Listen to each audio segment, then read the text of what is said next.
Yo. What's going on, y'all? Live again on this Wednesday afternoon, September 4th, which is really September 13th. You know what I'm saying? 9 and 4, 13, the ninth month, fourth day. What's going on with y'all, man? It's, I would say, to this evening, you know what I'm saying? Because we got a 3 hour difference. What's going on? So, check this out. This is what we doing right here. You know, this is what we doing. Hold up. So we gonna talk about the shoot, man. This little incident situation that is a little. Yeah, let me share this out. Let me try to get in here real quick. Share this out, man. I mean, I shared this out, but it was like an hour ago. You know what I'm saying? Hold up. We already know our people. Short attention span. We have the shortest attention span in this bit. So I'm just gonna go in, man. I got to. When I hear stuff like that, I see stuff like that. It's just crazy. How these situations now they gotta say that they're pulling that same old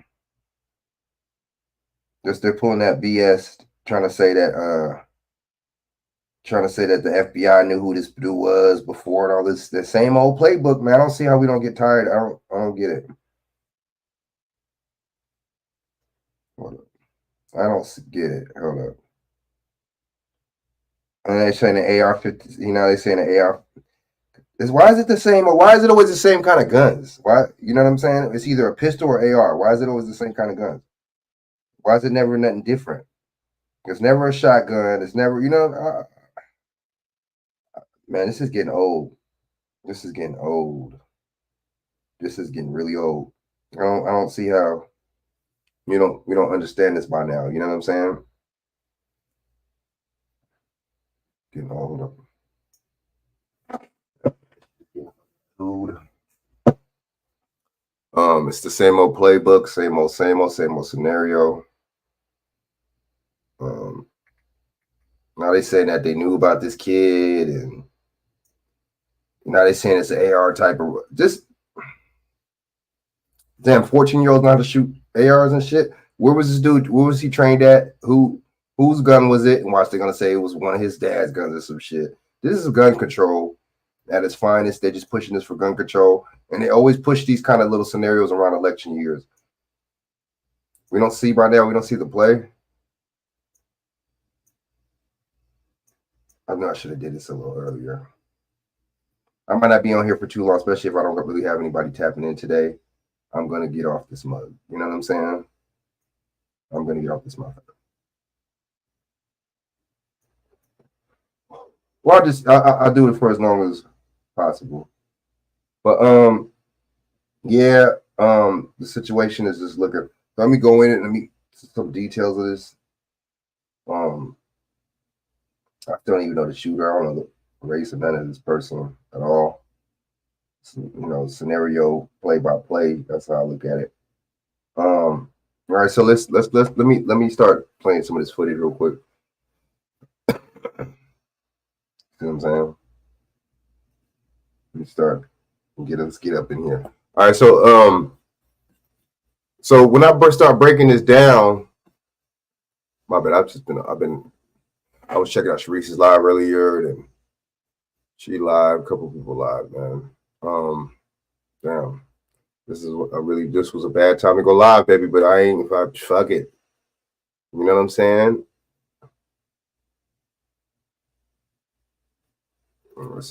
They trying to say 14-year-old kids are shooting up schools and shit. Y'all really believe that? That's on you. 14-year-old kid got the wherewithal to shoot up a fucking school. And then they talking about the FBI was already on this kid. Okay. Y'all really believe that? Damn, dude. But see, if I could run a play like this, I could run a play on anything. If I could tell y'all this and y'all believe this, y'all believe fucking anything. Y'all believe that fucking cows can jump from the fucking sky. All right, so let me see. What the hell am I doing? All right. Wait, didn't I already have some shit already ready? Damn it. No. Damn it, man. No. I'm not gonna blame somebody else when I didn't even have it ready. All right. held myself accountable on this bitch, man. All right, there's one. Let me play. I'll get into that one later. This is live. They might try to front on me for playing something live. Let me go. So let's see Fox News, because Fox News is full of shit too. This is the conservative station. They lie just as much as the liberal Democrat station. They lie. All they do is damn lie.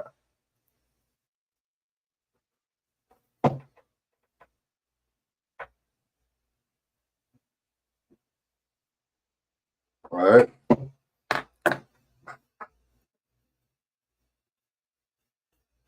Hold on. Mm-hmm. What the hell am I doing? Oh, okay. So let's go and show Fox News' version of this BS. Fox News bullshit. Covering this story for us, we'll get a quick update from him. Steve? Dana, we just watched a white van go by with 2 police escort cars. There might be a body inside there. As far as the numbers go, right now it stands at 4 people killed, 9 injured enough to be hospitalized with gunshot wounds, 30 injured totally. Some of those injured fleeing from the shooting. The shooter, a 14-year-old boy, a student here, is alive. He's in custody. He surrendered. They always take these motherfuckers alive. Because it's a little white boy, they got to take him alive, right? But you know the scenario, if he was older, they would have shot and killed him, or they would have said he killed himself. Y'all can't make this up, man.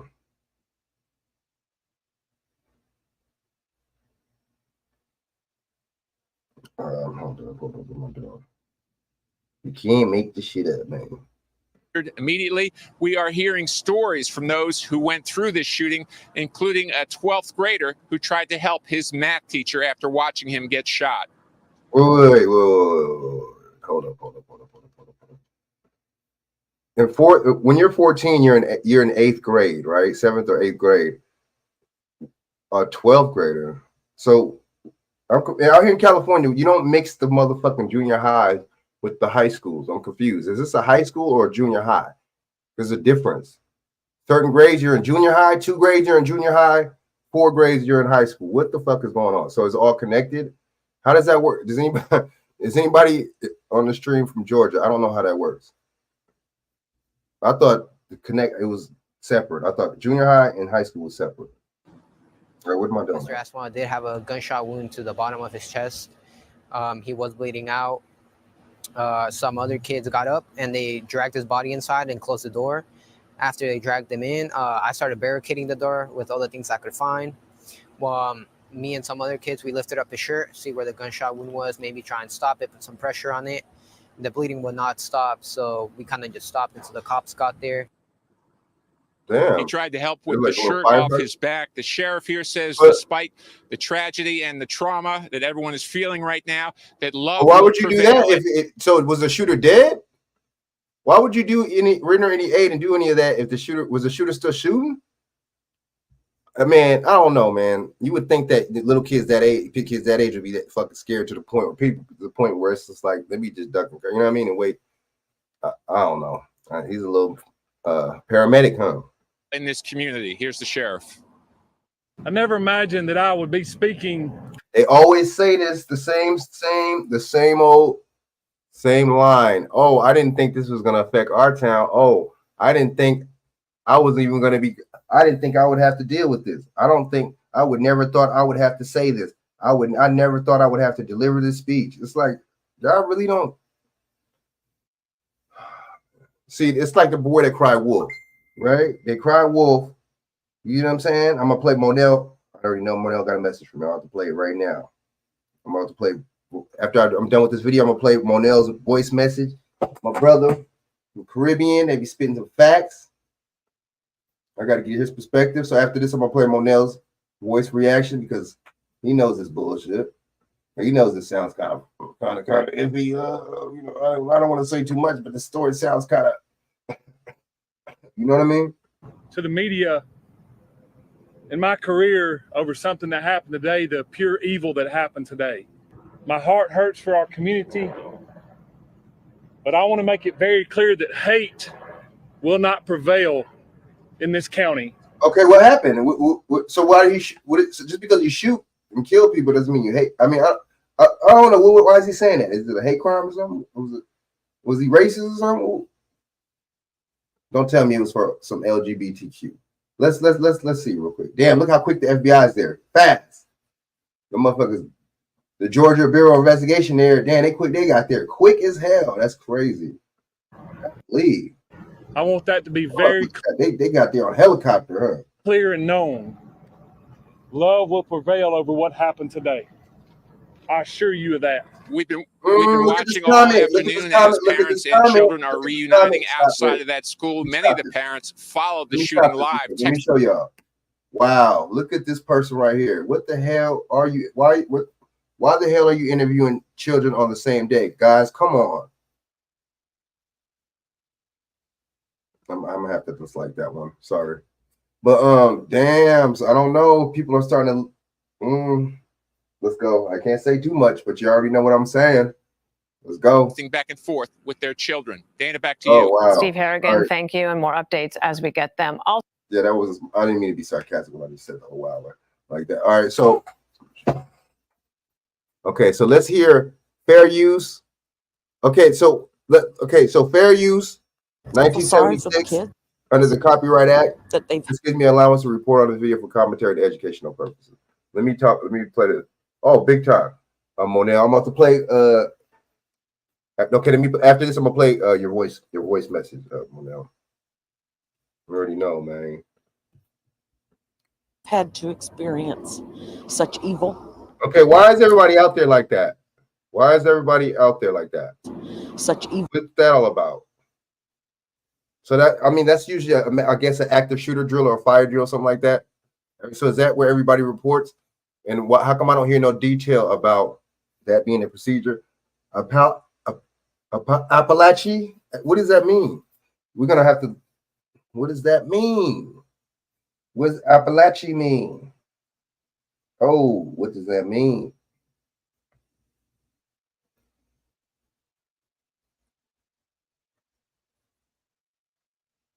Damn it, not the name this song, man.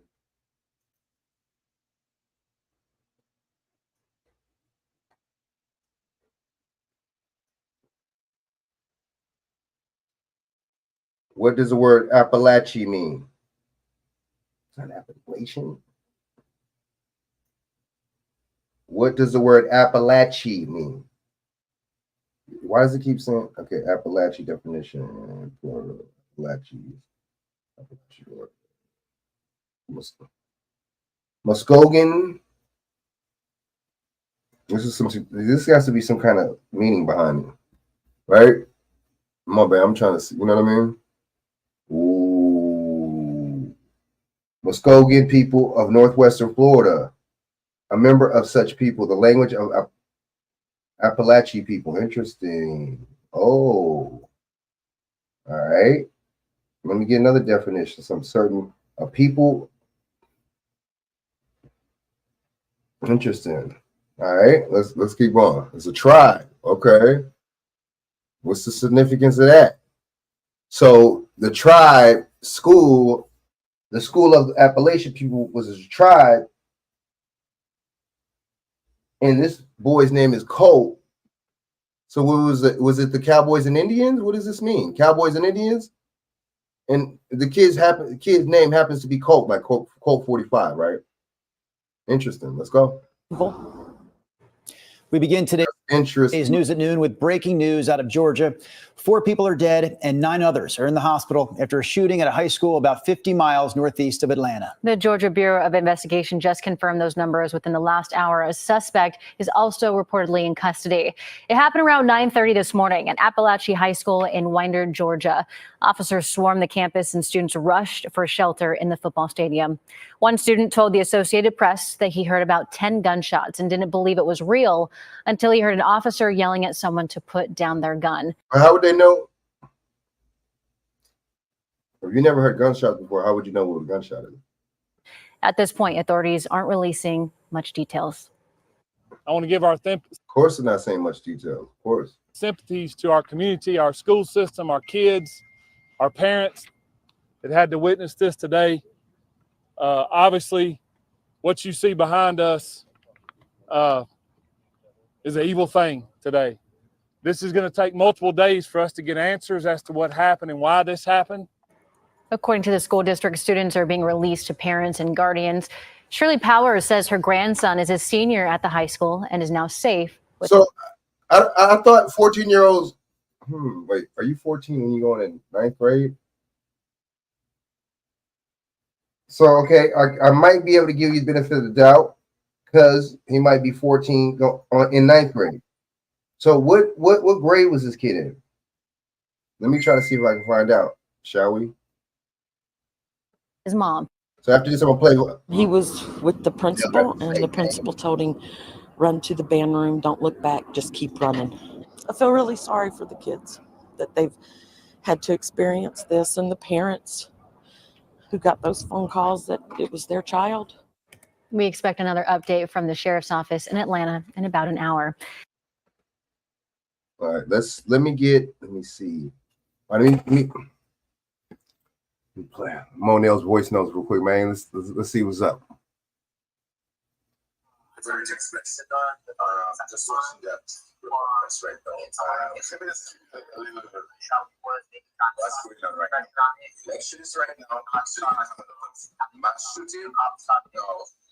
With this, what happening now?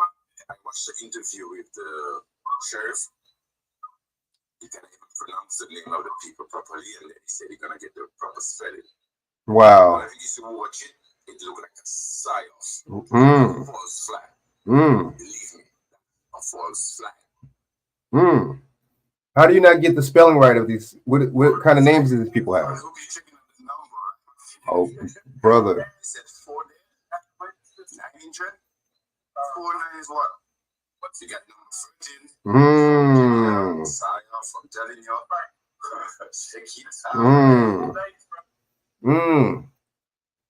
And then today's the 13th, 9 and 4. So 13, huh? Damn, they're giving us it twice and shit. That's crazy. All right, so let me see. Damn, I wanted to go to the one where was it Fox Live? Let me go. Shit, there's so many. Quick. Let me play this one. Developing news out of Georgia, where a shooting at a high school has left 4 people dead, including 2 students. More than a half dozen others were taken to the hospital. Let's bring in Fox 11's Hal Eisner with the latest. Hal. This happened at Appalachian High School in Winder, Georgia. That's about 50 miles northeast of Atlanta. Police saying a 14-year-old student opened fire. 2 students and 2 teachers are dead. 9 others are hospitalized after a morning of fear. Are they not at the hospital, though? We got a whole school to get evacuated. It was mid-morning. Students at Appalachian High School being told they had to get to safety after a deadly shooting, but they were already shaken after hearing. What? But whoa. So you had the police. Why was did the police escort these people before or after the suspect was shot? No. Once again, no detail. The sounds of gunfire. I heard like gunshots go off, and I was like, "Oh crap!" My friend like pushed me to the ground. I thought it was fake until I heard like more gun. Why do they always say that? I thought it was fake. I thought it was this. I thought it was a dream. Shots and screaming. It's just multiple gunshots, rapid fires, and like 2 times, maybe like 2 rounds. Like it was just constant. It was scary. Like, why would you be smiling? Why would you be smiling at a time like that? Heart was kind of racing. Bam! Why are you smiling right now? Why? Why are you smiling? Can anybody answer me why this little kid's smiling at a serious time like that? Why would you be smiling? Damn, that's crazy, dude.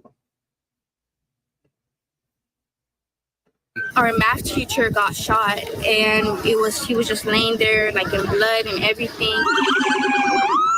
Authorities sent. Never mind.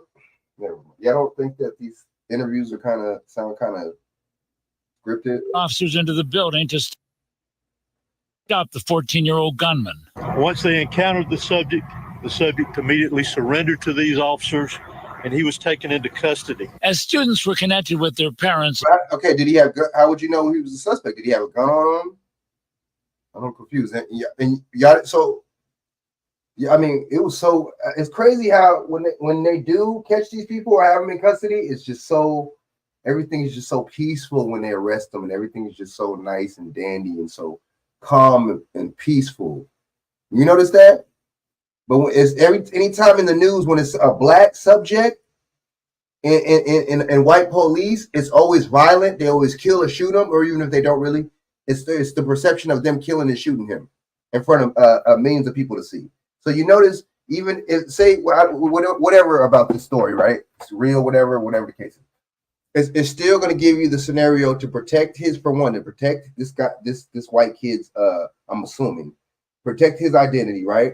And you don't show him on the news get killed. No, you ain't supposed to show no little white kid getting killed on no news. You ain't supposed to be showing the white suspects, white grown men getting shot and killed over the news. No, because we run the media, we run everything. Everything is we have the God complex. Everything is supposed to be perceived as us being the motherfucking, what's the name, man? Us being perceived as the dominant ones in society. So why would we show our people getting killed on the news? Why? What kind of sense would that make? That's not the right narrative. You got to show black people. Black people are the savages and the animals, right? You got to show them getting killed on the news to justify killing the animals, right? And officers took a breath, especially the sheriff of Barrow County, Georgia, Judd Smith. You could feel the anguish. I never imagined that I would be speaking to the media in my career over something that happened today, the pure evil that happened today. I was born and raised here. I went to school in this school system. My kids go to this school system. Oh, interesting. I'm proud of this school system. My heart hurts for these kids. My heart hurts for our community. But I want to make it very clear that hate will not prevail in this county. I want that to be very clear and known. Love will prevail over what happened today. So far, none of the murdered victims have been named. The suspect has been identified as 14-year-old Colt Gray. He's being charged with murder and will be tried as an adult. After today's shooting, many parents may be having a difficult conversation with their kids about school gun violence. The LA County Department of Colt, the name is what? So he's named after a revolver. He's named after a gun. Yeah, I don't think that's kind of weird. That is the little kid's name is Colt. Now, okay, we're gonna get to what kind of gun and everything, get more details. And then I'm going to go into Zach Hubbard. Education is one of many that has online resources to support parents in having that conversation. All right, let me see. Damn, I got to get it from a different perspective.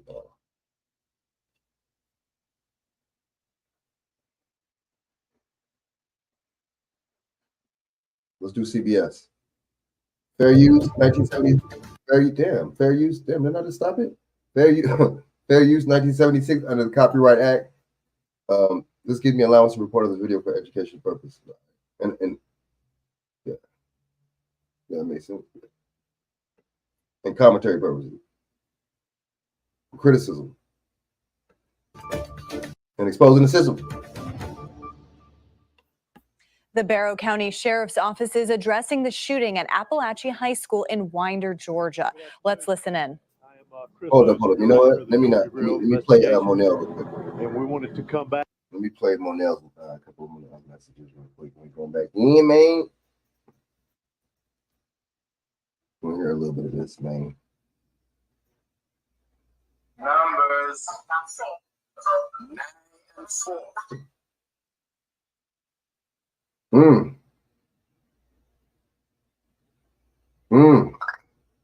Damn it, I didn't. Come on, man. This phone is my bad. This phone is really doofy. All right, so let's go. Man,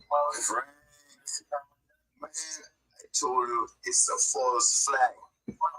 Yeah, because it's all a game. If you realize, if they have to get some close up, It has a lot of crisis actors there.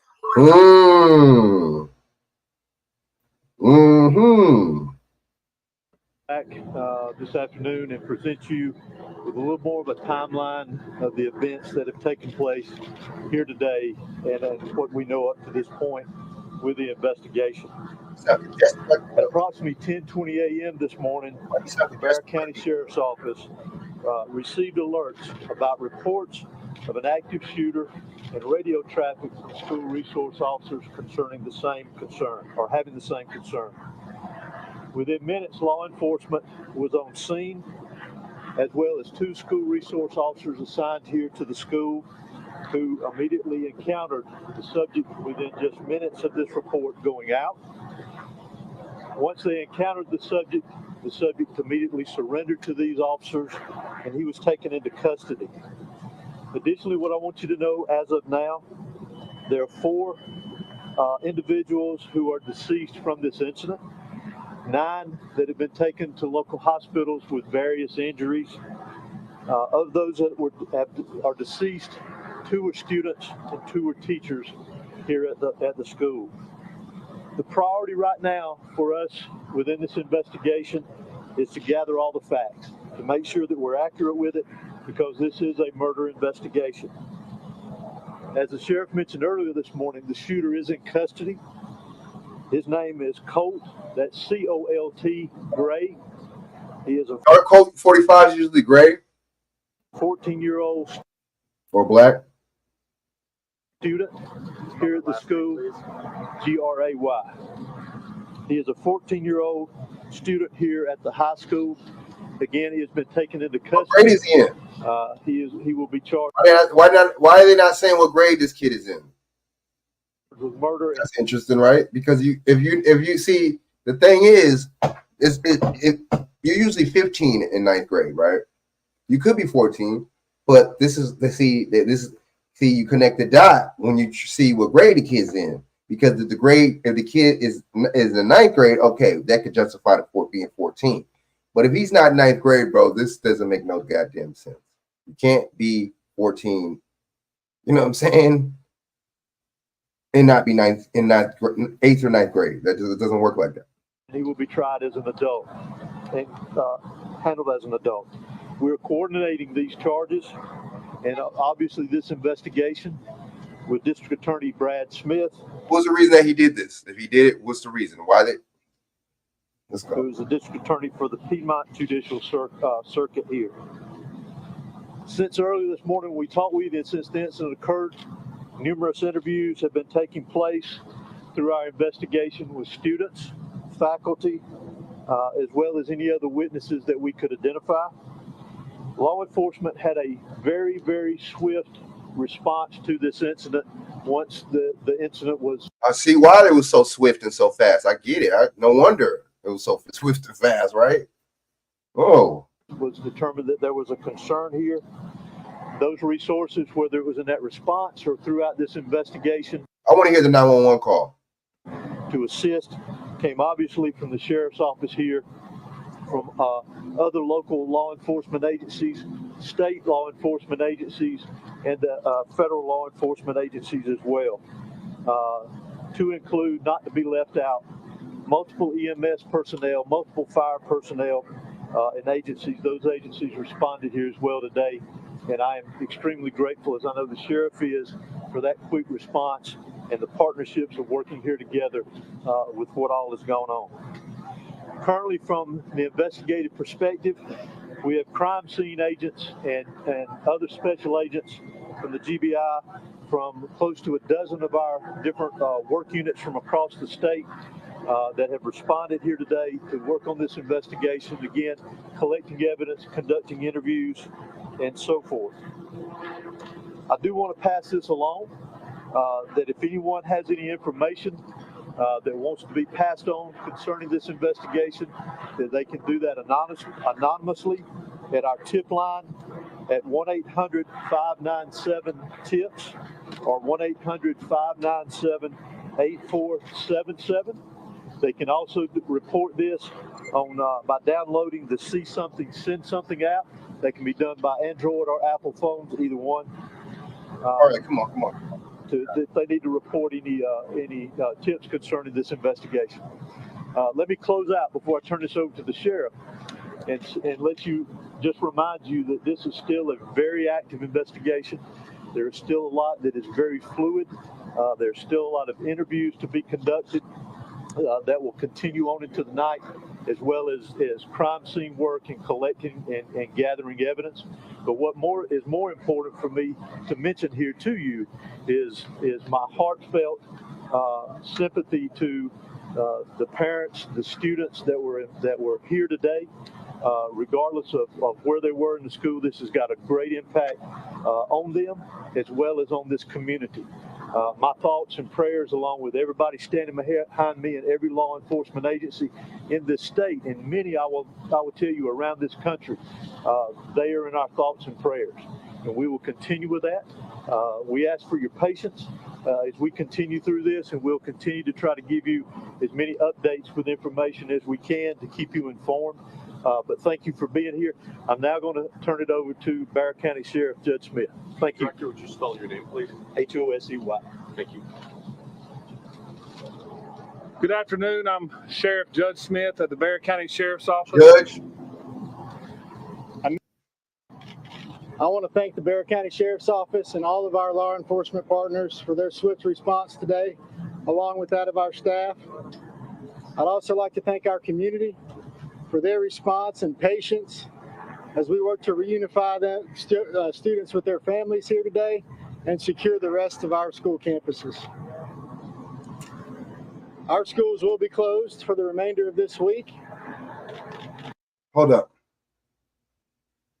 As you can tell, we know that it's been a long day. I want to thank you, Superintendent Ladone. Come on, who's gonna fucking for those that are injured and continuing to fight through just a tragic time for really this whole community that's been affected by today's actions. And I just cannot thank the first responders enough. I cannot thank Director Hossey, Colonel Hitchens, Director Stallings at GEMA, the whole state response. I want to thank Special Agent Farley and her team from the FBI that are embedded with us in the school as we speak, running down every single lead and other things that Director Hossey will mention tonight. I represented Bexar County when I was in the state Senate 20 years ago. These are our neighbors. These are our friends.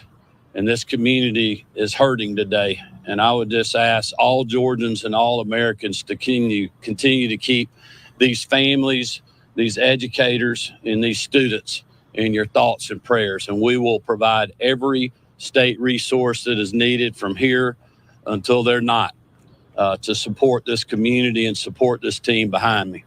And with that, I'll turn it over to Director Hossey. Thank you, Governor. Real quick, we wanted to provide some additional updates from today's events. And I will mention, too, that this will be our last update for the evening. So I please hope you'll understand that. Let me start by saying that there's no evidence to report that any additional shooter was involved in this incident today. Investigators are actively pursuing, however, any leads of any potential associates. What did you just say? I thought they captured the person. I'm confused. Didn't y'all just say y'all just had the 14-year-old boy? What? Of the shooter that was involved in this incident. So I say that to say we're following up any potential leads through the investigation to ensure if there are any associates involved in this, that we find them, we identify them. So that's how many people did motherfuckers see shoot, bro? It's that simple. Y'all witnessed like 500 motherfuckers. How many people did they see shooting?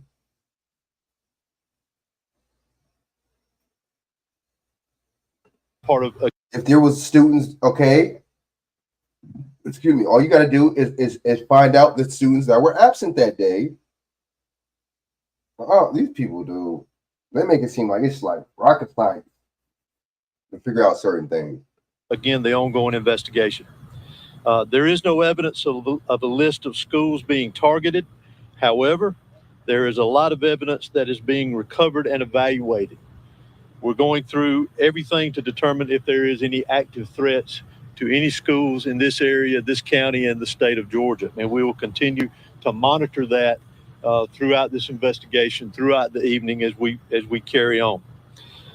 There was a call, as we're aware of, to a local high school as well this morning with a reported threat. Police responded and investigated and determined that there was no threat after all.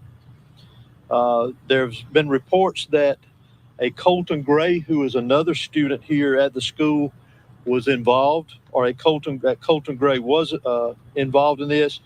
If you recall from a previous press conference earlier this afternoon, the individual that we have arrested and will be charged with this, his name is Colt Gray. But there is another student here at the school with a very similar name we want to ensure. What are the odds of two people with the same name? Y'all don't, do y'all get it or no? What are the odds of somebody at the school with the same name, bro? Or similar sounding names? Who has a fucking, that's not a random, that's a regular, I mean, that's a random ass name, Colt Gray. Like how many, you know what I'm saying? How many people did y'all go to school with that had that damn name? How many people do y'all know with the name of Colt Gray? Sure, everyone can't make this up, bro. Now they acting like they don't know if it's him or not. That Colton Gray is not involved in this incident. That is the name that I provided you earlier. Oh my God. How do you get the names wrong? How do you investigate? How do you not, bro? So bro, how could you not identify two kids, bro? Y'all serious? And this is coming from the GBI? The Georgia Bureau of Investigation cannot identify two kids, bro, with similar names. Earlier this afternoon. Bro. Yeah, these people crazy, bro. So those reports were inaccurate. Exactly. If that was passed on to you. I do, however, want to identify the victims of this incident today. Those that lost their life in this tragic event. Okay, well, hold up. Okay. Mason Shermerhorn, okay, cool, age cool. 14, who is a student here at the school. But the thing is, complete the provide what and kind of weapon located do you have? Gray, who is our suspect in this case. They conducted an investigation at that time, and there was no probable cause for arrest or to take any additional law enforcement action. This is not recent. This is in the past, but we. Let me play that back. Sorry about that, y'all. Let's go back a little bit. See, this is investigation at that time, and there was no. See, this shouldn't include this part. They should have left this part out. Jackson County Sheriff. They really wanted to make this seem like this was, Sheriff Office for action. The Jackson County Sheriff's Office identified and located Gray, who is our suspect in this case. They conducted an investigation at that time, and there was no probable cause for arrest or to take any additional law enforcement action. This is not recent. This is in the past, but we wanted to bring that to your attention. So, see, here we go with the same old scenario. Oh, we were on him before. Oh, the FBI. Oh, we had him in mind before. Or we were looking at him before. We had him under the radar. Then why didn't y'all do anything about it before, bro? Why would you even see that? Lets you know this is a crisis actor. Why would the FBI, be on to this fucking 14-year-old random kid? Why would the FBI be on to this random 14-year-old kid with his name Colton or Colt? Why are you serious? I was in the streets. The FBI wasn't on me. I guess at least I didn't know of. So why is he on this little kid? What is this little 14-year-old kid doing that the FBI is on him? But don't do nothing to him, by the way. But they're just, looking into him. Because we are pursuing that, working with the FBI on that, and any connection to that incident that could be connected to today's incident as well. Let's go back. Also, we're an undetermined location and time. The FBI referred this information to the Jackson County Sheriff Office for action. Press conference here. Also, as has been released, the FBI's National Threat Operations Center has received anonymous tips in the past of online threats to commit school violence or school shootings at an undetermined location and time. The FBI referred this information. Here we go. It's the white suspect, the white mass shooting suspect. It was on to him before. He made threats before. He said this and that in the past before. Oh, but they just didn't do nothing about it until he actually did something and killed people. Yeah, you see this the pattern. You see how all these stories, they always say the same thing. Oh, we were on to him before. Oh, the FBI just let us know that they in the past he made prior threats. He made racist remarks and stuff in the past. Y'all don't skip. Come on, when it's the same old, you gotta just your antennas gotta go off, man. Gotta go up. Information to the Jackson County Sheriff Office for action. The Jackson County Sheriff's Office identified and located Gray, who is our suspect in this case. They conducted an investigation at that time, and there was no probable cause for arrest or to take any additional law enforcement action. This is not recent. This is in the past. Bro? If anybody's making threats like that online, you're not going to do nothing about it? All right. Wanted to bring that to your attention because we are pursuing that. Working with the FBI on that, and any connection to that incident that could be connected to today's incident as well. Also, we're also aware of some previous contacts that the Department of Family and Children's Services in the area had with the suspect and his family, and we're pursuing that avenue as well too. They didn't take him away though. They didn't take the white kid away from his family though. See if that has any connection with today's incident. Let me stress again, as we have many times, that this is still a very fluid investigation. It is still very active. We will have agents and there will be law enforcement personnel that will be pursuing investigative leads and collecting evidence throughout the night and then to much of tomorrow, I would anticipate as well. How do you collect evidence at night? We again ask for your patience in that. This is a criminal investigation, and we're going to treat it like that. So I apologize ahead of time if we don't answer some of the questions that you may ask. So please understand. I also want to bring note to one very special thing that we do not need to forget about here is we have heroes in our midst. We've talked about our law enforcement personnel. Why do they always call the law enforcement heroes when that's their job? Isn't that their job? That's just like saying a mailman is a hero when you know what I'm saying? That he delivered the mail that you want. Oh, he's your hero. Damn, you're a hero. No, that's my job. He delivered you that check from the lawyer's office, that $100,000 check from the lawyer's office. He just happened to deliver it to your house. The UPS man delivered you a package, and then you call him your hero. And he'll be like, no, this is my job. Even the firefighter, when he saved you out of the burning building, you say, you're my hero. He'll probably say thank you, but he'll say, no, this is my job. I don't get it. How are these people heroes when that's their job, bro? That's wow, bro. Damn, these people, wow. They always put these people, this is what they do. They put the police in the hero light all the time. And when the white people would shoot somebody or do something, and they'll put them in the victim light. Like they'll still make them to where you could feel sympathy and empathy, like they're still victims, like there's still some humanity. They don't never do this to black people at all, bro, at all. That's the thing, the difference between the media, how the media perceive them and us. Our fire, our EMS, those that are deceased are heroes in my book. Those that are in the hospital recovering right now are heroes in my book, but also the heroes that we need to remember is our faculty and staff here at this school. They acted admirably. They were heroes in the actions that they took. The protocols that this school and this system activated today prevented this from being a much larger tragedy than what we had here today. How could you say that? What are you talking about? If he wanted to shoot more people, he would have did it, bro. What are you talking about? If he wanted to shoot 20 people, he would have done. He would have did it. What is the way people acting and the way they're moving and the staff and everything got to do with him deciding to shoot or not shoot however many amount of people? Honestly, come on, seriously, man, seriously.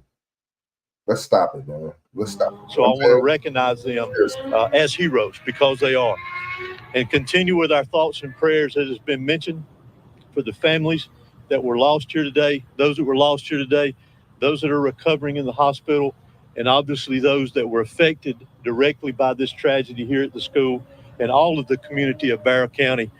we need to continue to have them in our thoughts and prayers.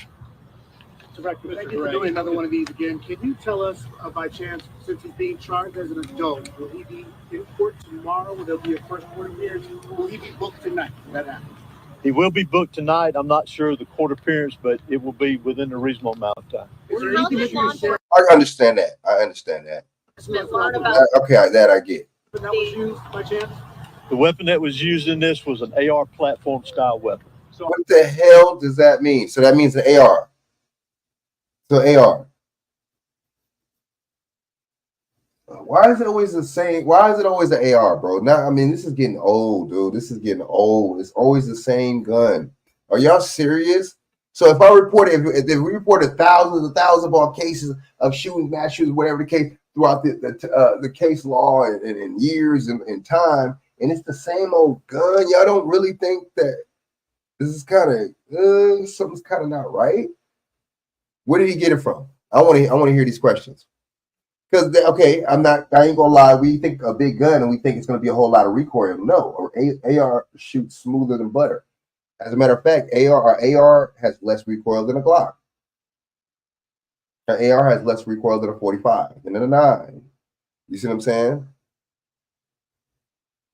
So a kid could shoot an AR. That's true, but and won't get injured. But why is it always this gun? They're trying to get rid of the ARs, and they're trying to take yours. In election year, remember, and then look, they want, and then look. This is not for Republicans. These stuff like this, it's actually for bipartisan, right? This is actually bipartisan, actually. You know what I'm saying? But this is more geared towards the Democrats. Well, how did Mr. Gray get the gun into this? We're still investigating that. See, how did he get it? How did he get it in there? How are you investigating? Okay, well, I can see because you got a question, you know. But then there was no evidence. There was no book bag. But then the thing is, look. The thing is, I mean, why AR? We got to ask ourselves this question. And why ask how he got into the school? How come you don't ask how he got the weapon? Is it his weapon? I mean, of course not, because you can't get no damn gun at 14. But the good question is, who is that weapon registered, and is it registered at all? That's the good question, right? That aspect of it. Did he go out of the classroom, get the gun, and come back? We've heard some of that from some students. We're still trying to clarify a lot of the timeline from the time that he got here. See, and it's stupid because you have what's the names like this press releases and stuff like this, press conferences like this, and they can't answer 90% of the questions. So it's like, okay, why even have one so fast? And why not even answer questions at all? We can't answer no questions at the time of the thorough investigation. Thank you very much, and just end it. Why don't you just do that? Here to school today until the incident took And place. last one from me. I mean, so often, I know people at home, we always hear something that the FBI has heard something about someone who goes and does one of these tragic events. Oh, did you just hear that? Did you just hear, bro? Did you just hear that? It sounds like somebody knows something that somebody else don't know. It sounds like somebody else knows something that somebody like us know. Why did he say what I just said? How come in events like this, you always hear about FBI knowing these suspects before they did? He just say that? I did not just say that. Look, we got to rewind it. Look how he reacted. We got to rewind that. So what is this on? 909. Let's go to 94. FBI has heard something about someone who goes and does one of these tragic events.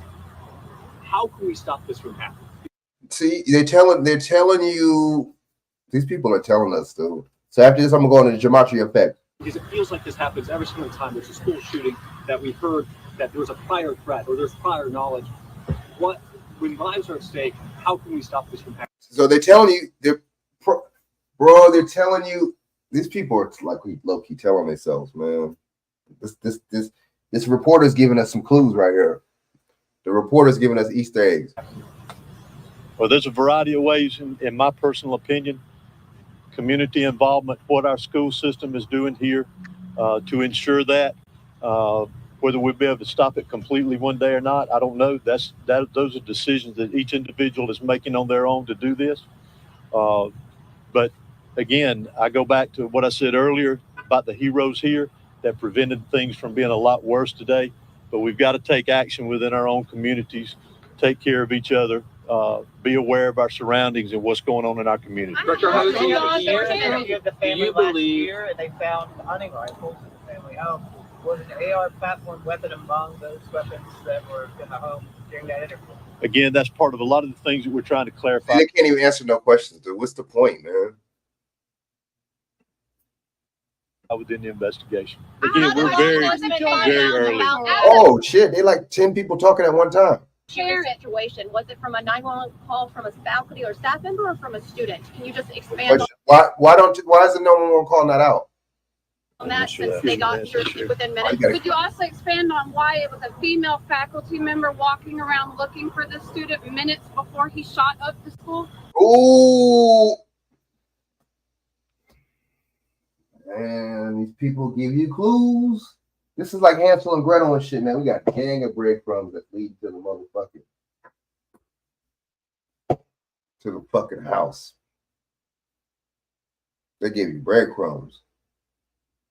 These reporters, this is Fox. This is on the Fox thing, dude. You hear what these questions these people are asking? They're kind of like exposing this shit, low key. Some of the two reporters that just asked these questions back to back are exposing the situation, man. I don't even have to say no more. I could just listen to these two reporters. Wow, did you hear what they said? Why was the teacher looking for the student right before this happened? Something don't sound right, dude. Something don't sound right. Why? What's that all about? Wow. Faculty or staff member or from a student? Can you just expand on that since they got here within minutes? Could you also expand on why it was a female faculty member walking around? A female. What? Looking for the student minutes before he shot up the school? No. Can y'all clarify that? I'll let Director Hosey. Are you telling them what part to answer it? What's that all about?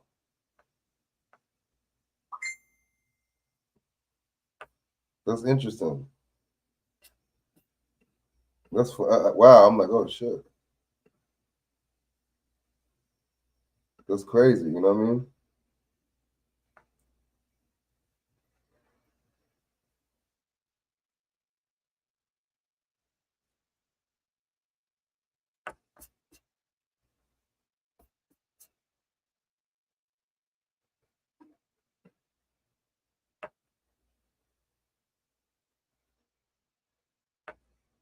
What's up? What's up, Shannon? What up? Oh, so, all right.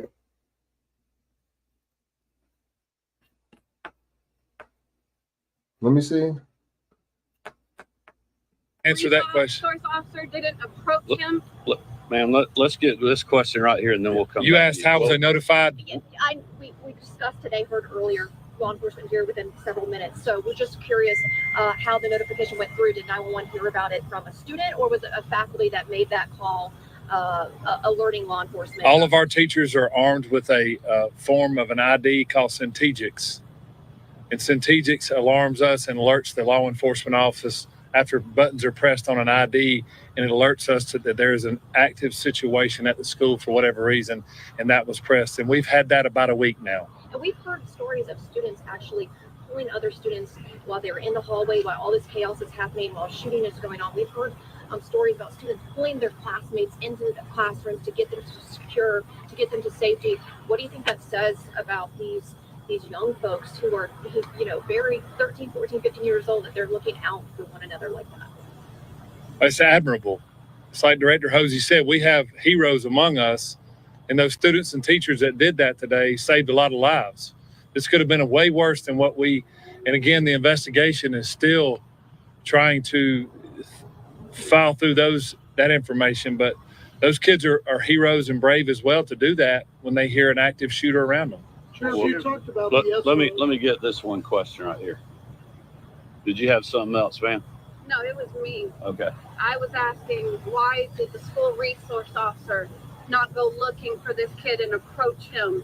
And why they sent a female faculty member to the room, to the algebra room he was in with my daughter, looking for him instead of the school resource officer? Or why the school allowed this boy to come and go from the class all the time. He would go and sign up for the restroom pass, leave the class, and come back sometimes, and sometimes never come back.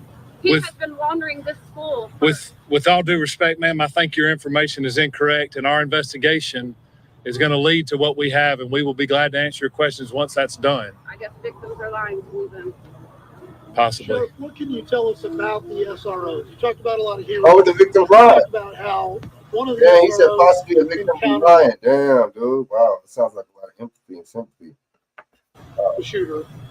What can you tell us about them, who they are, how long they've been working here, and what they did today? Both of the SROs that are here at these high schools, at all of my high schools, I have two there. Both of the SROs, to include a third one, was here today, not for any other reason other than to help and assist today. They're the true heroes as well. They were actively looking. They had an alert, I guess, if you will. And when they interjected, or when this shooting began, they interacted with the shooter, Mr. Gray. And as soon as they made contact with him, he gave up immediately. Can you share these officers' names? Not at this time. I'd rather not. Well, where is the shooter right now? You said in custody. The shooter is in custody at the Bexar County Detention Center because he is a juvenile. He's being booked in, and he will be transported to RYDC. Were officials or school administrators tipped off by a threat here before the shooting happened? I'm not aware of that at this time. Sheriff or Director, can you say the condition on those injured that were taken to the hospital? Have you got any updates on how they're doing? All of our victims that are at the hospital are going to make it and going to recover well, as we've been told, and we don't expect any more fatalities at this time. Last question.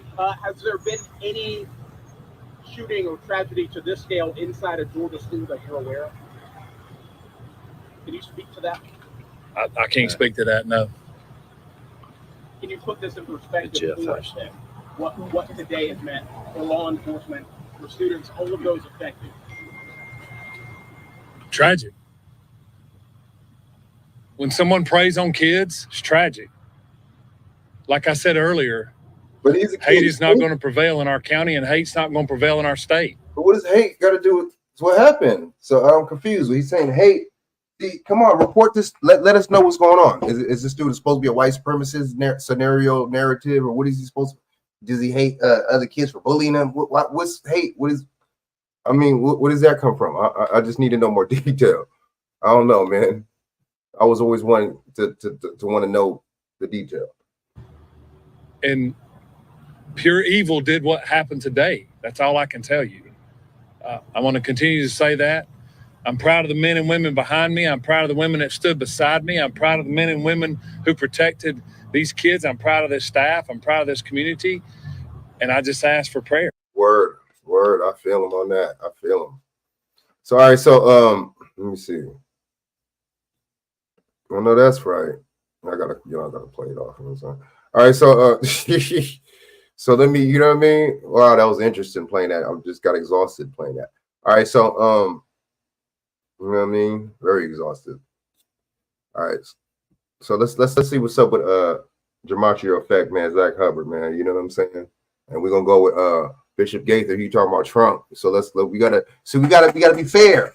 We gotta go across the board because these supposed to be the people. What? I guess we're supposed to be running the country when they just run the military. That's another story. So we got to be conscious on the people that's supposed to be running for this or running the country, or you know what I mean. I don't know how to say it. Whatever. All right, let's go.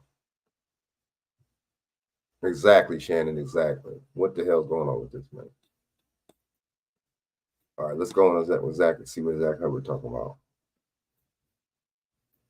Let me know if y'all want to jump on, man. Dawson, Shaq, anybody? Welcome back, Truth Seeker. It's a Wednesday, September 4th, 2024. We're nearly to the anniversary of the 94 assault weapons ban, which was led by Joe Biden in the time of Bill Clinton. And in light of it being 9-4, check out the address of the school. It's at building 940. And again, what we have here is news by the numbers. I put up a title for this video that you could argue is a little bit different than what the content's actually going to be about. And the reason I have to do that is because we live in the age of censorship. And if I'm not putting out video titles in line with the agenda, my channel's getting deleted, as it has been 20 some times. For all of you who clicked on this video hoping to hear that, yes, we need to disarm America now, this video is actually the counter argument to that. Because, again, what the tyrants want is a state where only the police and the military have guns. And what this operation really is today is a police/military operation. And it's going on all the time. And that's what people need to wake up to. Our government works by a code every single day. And that should be obvious to everyone, because the capital is in D.C., known as the Masonic City, where it's etched right on the temple. All is number. And I've educated 1,000 times about this. The two most common days of the week for state-sponsored shootings are Wednesday and Saturday. And for very specific reasons. And we're going to get into that lesson right now, plus a whole lot more. So, what is it about Saturday and Wednesday that we get so many stories just like this? And yes, they do happen on other days too, but those days always have these same numbers in common.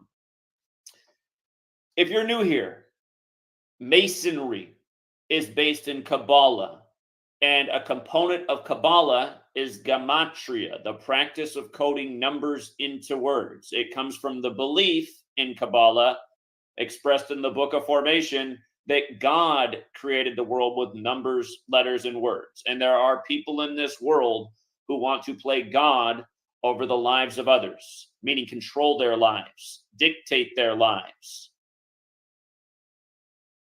This code is very simple. It is ABC is 1, 2, 3. It's running the alphabetic order forwards. It's running the alphabetic order in reverse. It's also running the alphabetic order both ways with numerology applied. Thus, there are 4 base ciphers of the English language. Again, I learned about this from a book published in 1926 by Manly P. Hall. It's called The Secret Teachings of All Ages. He authored a number of books. He became an honorary Freemason because he taught a lot about what Masonry and other secret societies are about. This old occult knowledge which has been forgotten to the masses. Now, when you run the alphabetic order forwards with numerology, shooting equates to 44 like Georgia. And as I go live, they began by reporting 2 dead, 4 injured. As I go live, we're now at 4 dead, 30 injured. That's what I just heard on CNN right as I went live. Jason must be out there listening to the same thing because he's writing the same thing. 4 dead in the 4th state. Georgia is the 4th state in order of statehood.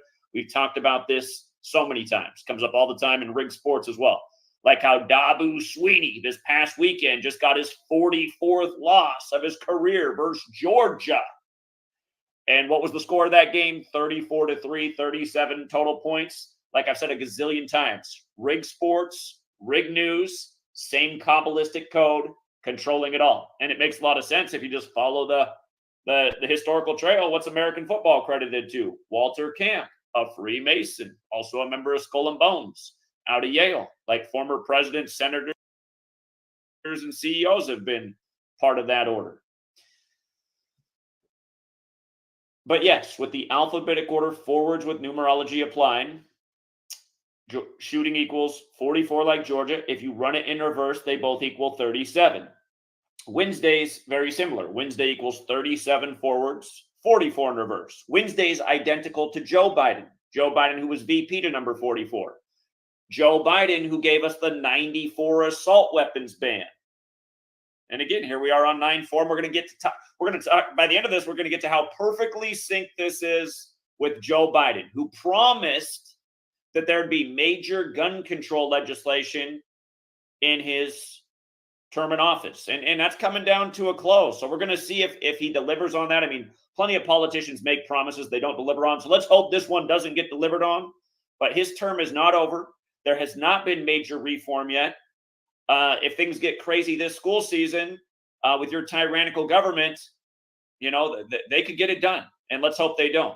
And we're going to talk about also what this has to do with being so close to the 30th anniversary of the 94 assault weapons ban, which happened September 13th. We're going to get to that in a moment.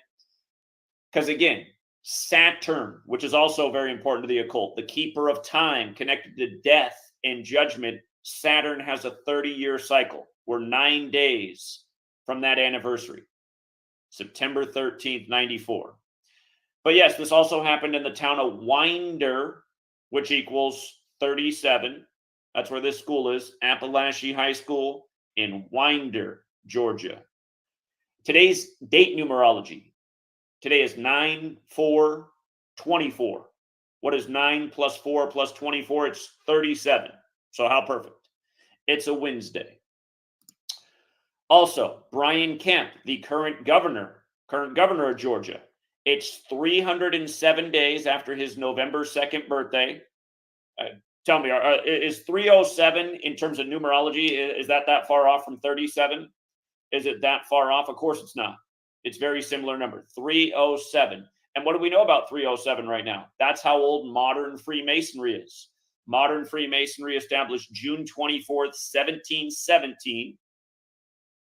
You know, it's funny. Right before this story broke, Fox News this morning was talking about how Trump's doing a meeting with the Fraternal Order of Police.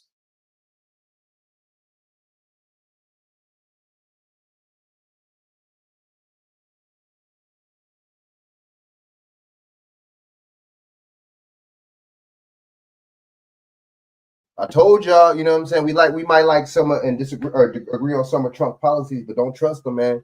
The Fraternal Order of Police, that's they're Masons, man. That's the police union. They have the same as the Baphomet. They have the same logo as the Baphomet, man. The tilted star. You see what I'm saying? Why are you gonna meet with the Fraternal Order of Police for? Why are you meeting with them for? So you can get some endorsements. But why would you? You know what I'm saying? I'm telling you, he's down with it too, man. You wouldn't be meeting with no Masons if you're not. Trust me, you're not gonna be meeting with no Masonic group if you're not no Mason or no any kind of secret society. I'm sorry, it don't work like that. And remember, Trump's definitely in this order. Both sides of the aisle are in this order. Don't get it twisted. Remember, Freemasonry equals 58, like secret society. The first degree is the apprentice. Trump announced from the 58-story Trump Tower that he was running for the 58th election. You can't see who's pulling the strings on this. Come on, man. I told y'all. Both political parties are selling us out. You can argue that one's selling us out more than the other, but that's not a reason to support either. They both need to be done away with. Anyhow, Brian Kemp, 83rd governor of Georgia. We're going to come back to that because this shooting's on the 83rd meridian, but we see time and time again from state to state when these happen and they become the big headline of the day. Again, don't be the next person like, oh, shootings happen every day. Yep, they do. It's a big country. But how often do they become the top commanding story of the day where right away the politicians are weighing in? I mean, turn on the TV. It's already going on. You're already hearing the politicians say enough is enough. When are we going to do something? When are we going to do something about gun violence? Yep. Come on. Taking away rights and liberty is not going to solve the problem. The people who do this, if you want to think this is something outside of a state operation, the people who do this, do you think they're going to be lawful people? Do you think if the government says, okay, guns are banned, do you think the criminals are going to give back their guns? All the guns come on, dude. Y'all, come on. I be trying to tell y'all, man. On the black market. It's not, I mean, you take away guns from American citizens, the people who've actually followed what the government wants to buy it at the store, get it registered. If these are the people who get punished and persecuted when they eventually make their chess move to do this, all you're doing is making the nation less safe for everybody. Now you're less safe from the tyrants that run this place. You're actually less safe from the government, the government, I'm being redundant, but the criminals. And by the way, pretty much every major gang and cartels backed and sanctioned by this same government. We just show, again, they're saying that Sinaloa cartel's funneling in all the fentanyl. Please, we showed who runs the Sinaloa cartel, the Jesuit cabal that runs this government as well. Yeah, because they're all Catholics, right? Aren't those people in Latin countries Catholics? They're all Catholics, right? That's what the Jesuit is. Remember, the Jesuits are the daddies of Freemasonry. But remember, all the people that turn white, all the people that got to classify as white, Italians,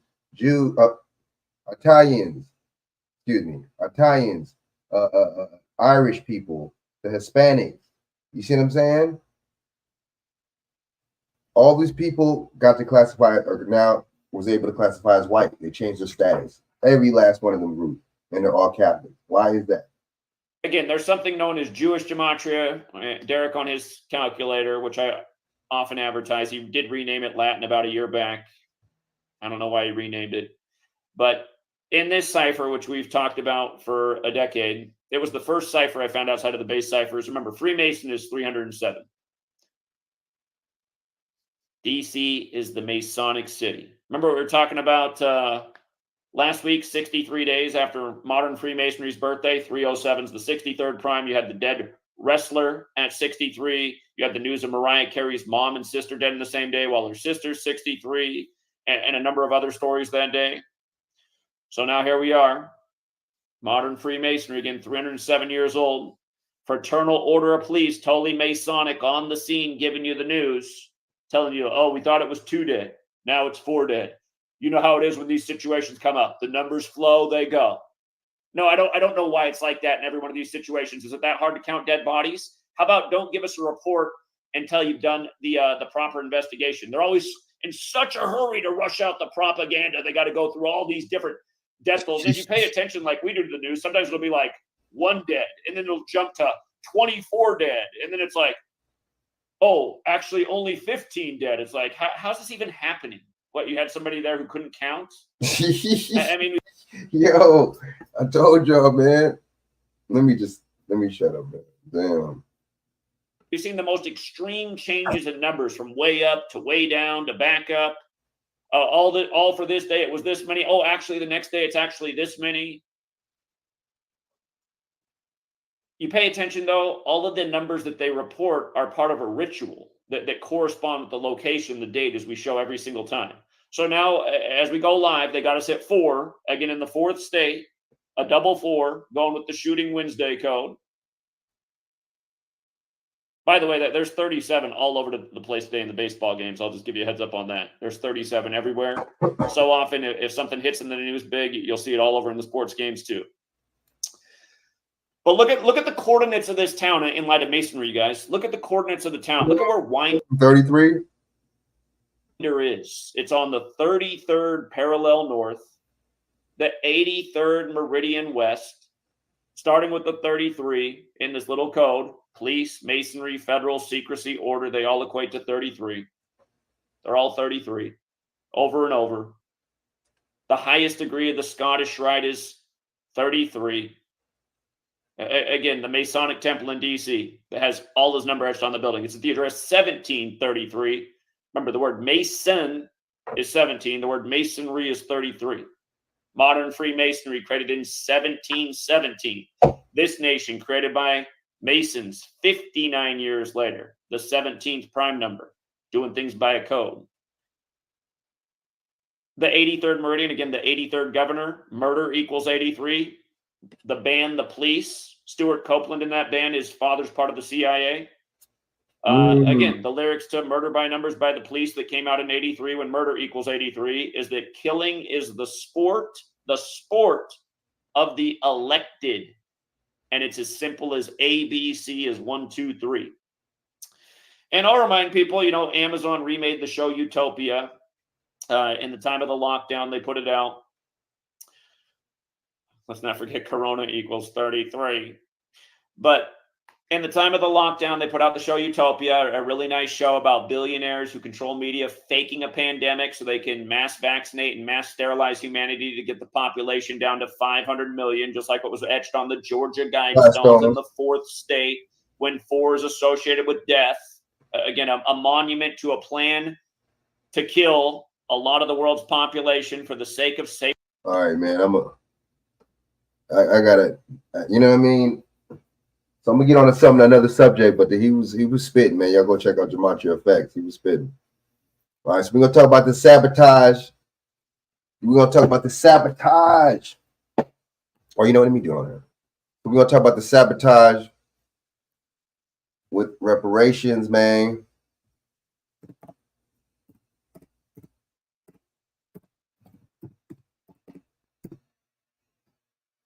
Yeah, man. Yeah, they sabotage that reparation thing, though, dude.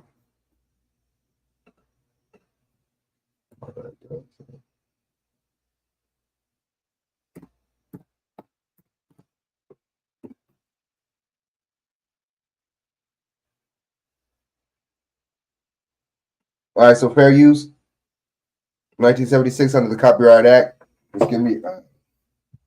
This gives me allowance to report on this video for commentary and educational purposes. So let me see.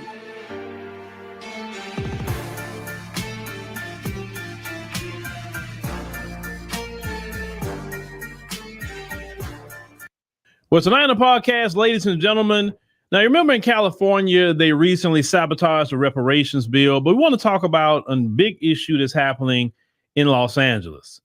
In Los Angeles, Black people are highly represented in the homeless population. Case in point on this article from the LA Times. Why Black people are overrepresented among LA's homeless population. Now, if you think about what happened with that bill, with that reparations bill, that would actually help out Black people in this situation. We're going to just look at one part of this article and then we'll go from there. As we just kind of scroll down, you know, I'm just going to start where it say Black people represented by 8% of Los Angeles population, but make up 34% of the city's unhoused population. Centuries of American history contribute to the overrepresentation, including decades of racist housing policy and redlining that deprived generations of Black Americans of wealth. There's some consequences of such racist legacies can be quantified. For instance, in the average wealth, they say of white households, $189,000 versus Black, $24,000. They say when something goes wrong, such as a medical crisis or a job loss, such wealth can make the difference between weathering the storm or becoming unhoused. Now, they covered some stories of some other people. We're not going to go through those personal stories. But what we want to look at here, you know, with this situation is just talk about why it was so despicable the other day, what we saw that happened in California. Ladies and gentlemen, the homeless population in California itself is just something I've never even seen.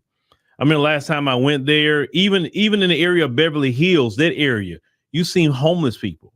And I still remember when me and my family was driving there and you had a sister walk across. I mean, you can clearly see this sister had a mental health issue. She's screaming and yelling and like what is going on with this sister, right? You have so many of our people in California that the small amount that's left there, because a lot of them had to leave. The Democrats in California have done a full court press against Black Americans. They have deprived them of resources. They've allowed hostile migrants to come in, organizing criminal gangs. These criminal gangs have attacked Black people. If you remember the Hawaiian Gardens case where you had the migrants creating gangs and they were trying to run Black people out. They were firebombing Black people. Did the governor do anything about it? No. Did the California state government do anything about it? No. The FBI arrested them, but it should have been a California issue for California to handle. Black Americans have been priced out of California. A lot of Black Americans have either came to the South or some of them maybe went to Las Vegas or somewhere like that, Nevada. Some have went to Arizona just so they can kind of have a little bit closer proximity back to family and friends who are still in California. In particular, we're talking about the Los Angeles area. Los Angeles is literally pushing out, or just even the state of California is actively pushing out Black Americans. And when you have something like reparations, that's something that the Democrat Party say, let's do this study so we can get the recommendations to pay reparations. But you already should have known the fix was in when the moment they gave the recommendations and Gavin Newsom ran to Fox News and went to talk to Sean Hannity. And the first thing he said was, reparations is just not about a check, or reparations is more than just a check and all of that. When he started that mess, I said, oh boy. But why would Gavin Newsom the BS was already there. Why would Gavin Newsom be on Fox News? when Gavin Newsom said that, when he went to Fox News. Well, what black people got to pay attention to, especially you brothers and sisters that's still in California, all of you got to take this stuff seriously. All these Democrats, and then the thing is, you have no representation. Because if you look at the population of California, black people only represent 6% of the total population of the state of California. Almost half of that California is Hispanic. And a lot of that come through illegal immigration. Then you have, of course, the white population behind them. Then you have the Asian population behind them. And you have to understand, you have all these different groups against black folk, because we know that everybody is against us when it comes to any kind of resources. Everybody is on code to say, hey, we'll work together with each other just to make sure black people don't get anything. Right. And see, it's not that these other groups are just more powerful and things like that. No, what happens is when we're not on code, what happens is I just want to see a black politician. I want somebody that look like me. They look like you, but they have the agenda of a racist. That's what I'm saying. That lets you know that these people are all in the same societies. They pledge allegiance, to the same little group. They don't give, they're nothing. They don't care about you. You see what I'm saying? There is a paycheck and keeping this corrupt government going, man, staying, afloat. That's all it is, man. That's their agenda.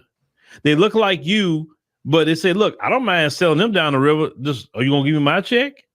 And like, yeah, we'll pay you as long as you keep selling black people down the river. Okay, cool, no problem. I'll sell them out as long as I get mine. And that's the black politician in California, and that's the black politician all over America, to be honest with you. Look at your girl, Maxine Waters. Look at her, right? What has she done for black people in California? Karen Bass, she's the mayor now of LA. Nothing. What is she doing for black people in LA? Nothing. Not a freaking thing. Because if she was doing something so great, we all would have heard about it by now. She'll be getting praise for the great things that she's doing for black people. She doing something for that. They got Karen Bass to do something for the Hispanics. It's that simple. One thing about the Hispanics, they could either have a Hispanic candidate do something for them, or they could have somebody black do something for them. It don't matter. They're going to do something for them. And they're both not going to do nothing for us. That's how that works. That's just the fact. We got to do for self. Fuck it. Those Democrats in California understand they don't have to prioritize black people at all. They don't have to. Because even if every black person go over there and vote for them, it still will not do a whole lot. Not to say that black people, they come out in mass in California. I think they say it was about 2 million black people. So if all black people came out in mass and voted and say, you know what, we're going to do this vote against blue no matter who. And so whoever we want to vote for, we'll vote for Trump in the election. And we don't want to vote for Trump, we'll vote for Cornel West. We'll vote for whoever, third party. We'll vote for third party. If we do not want to vote for nobody, then what we'll do is write our own name down. And you have to do this from the top of the ticket all the way down to the local election. Anybody got a D by their name, you got to vote against them. Right. If they're running unopposed. Right. He's right. That's a good idea. Don't vote. I'm telling you. We don't, but see, we're so conditioned and so, because a lot of us don't know politics, you know what I mean? Don't care about politics and shit. So, everything else is political. So, we're so conditioned. We gotta, it's just, we're conditioned to think that we're supposed to vote Democrat. We're conditioned to think we're supposed to vote a certain way. We're conditioned to think that we're supposed to, none of it really makes any sense if you think about it. If you really think about it, none of it makes any damn sense. That just goes to show how conditioned we are, for the most part. And I think we think that voting is some kind of ritualistic thing that we have to do, kind of like I don't know, getting your driver's license renewed or something, or getting, you know what I'm saying, your registration or something. I don't know. We think that it's something we got to do. It's just crazy, man. It's so farthest from the truth, though, Your name down. That's at least a vote against them. It's not about you winning. It's about a vote against them, because you have a short amount of time to get on board with this, but you can't get on board unless you're registered to vote. You got to be registered to vote. You got to be able to participate in this. That's why we always promote vote.gov on the live streams, because we want you to participate. You can't do nothing by complaining. You can't do nothing by being mad. Okay, now you've seen the play. You seen what the Democrats did the other day, this past weekend. Okay, cool. Now you know what to do. Now you know is to vote against blue no matter who, because as long as you've been voting blue, look at the homeless population in California. As long as you've been voting blue, look at all the migrants they done stacked on top of you and giving all the resources to the migrants. They just approved, that same California government approved for migrants to get $150,000 for down home payment assistance. But where is your approval, Black people in California? Where's your approval? Where is it? You've been in that state forever. You've been in that state. You helped build California. And you mean to tell me somebody that just crossed the border, the beginning of the year, they gave them free health care? Where's your free health care? This is what California did in January. Yeah. Now they're giving them homes. They are purposely elevating them up over you. But you go vote blue. Yeah, you voting blue, and they're getting everything. And they don't even have to vote because they can't even legally vote. They can't legally vote, but yet they get everything off of your vote. You're sitting up there being the lapdog. You're literally being the doormat for everybody that's coming into this country. That's what you are. You're a doormat that everybody walks on to get their free health care. Well, you don't get it. To get their homes they're going to get, right? Now, we know Gavin Newsom haven't signed it yet, but 9 times out of 10, if he signed the health care thing, why wouldn't he sign this?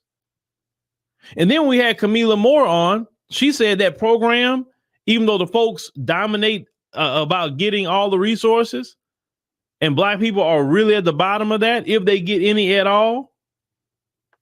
But the fact is, if somebody gonna be at the bottom and getting something, it's gonna be the migrant. Right. It's not gonna be you. You're not gonna get a freaking thing. Then the same guy, Gavin Newsom, is literally criminalizing the homeless. He wants to clean up all the homeless encampments and all, instead of saying let's clean up our economy. Let's fix this economy so people can actually afford to live, because affordable housing is just not where it's at in California. It's not. That's why you have a high homeless population. Right. Not just, Black Americans, but of all Americans. You see that? They purge you out and make it so hard. They purge you out of California for Black people, period. And then if you're still in California, they purge people out and make it to a point where you can't afford shit, make it hard. I mean, the jobs ain't paying really shit. You know what I'm saying? The rent is out of control. No rent control. The inflation is high. Everything else is high, gas. And they make it to where people go homeless. You see what I'm saying? There's no rent control. I mean, look at the rent and there's no rent control. It's just, these people crazy, bro. There's not nothing down the middle to where the owners of these properties and the renters could come to some kind of common ground. Hell no. There's always one against the other. This government got it psychologically just fucked up, man. But this is what happens when you have a super majority Democrat state. Let me tell you something. Now let's take it to Vice President Kamala Harris. She's from California. She is from California politics. Do you want America to look like California? Hell no. From what I can tell you, no, I don't want America to look like California. Not their politics and not the way they do things. No. Well, you can't afford to look. You think about you complaining now about food and rent and houses and all that.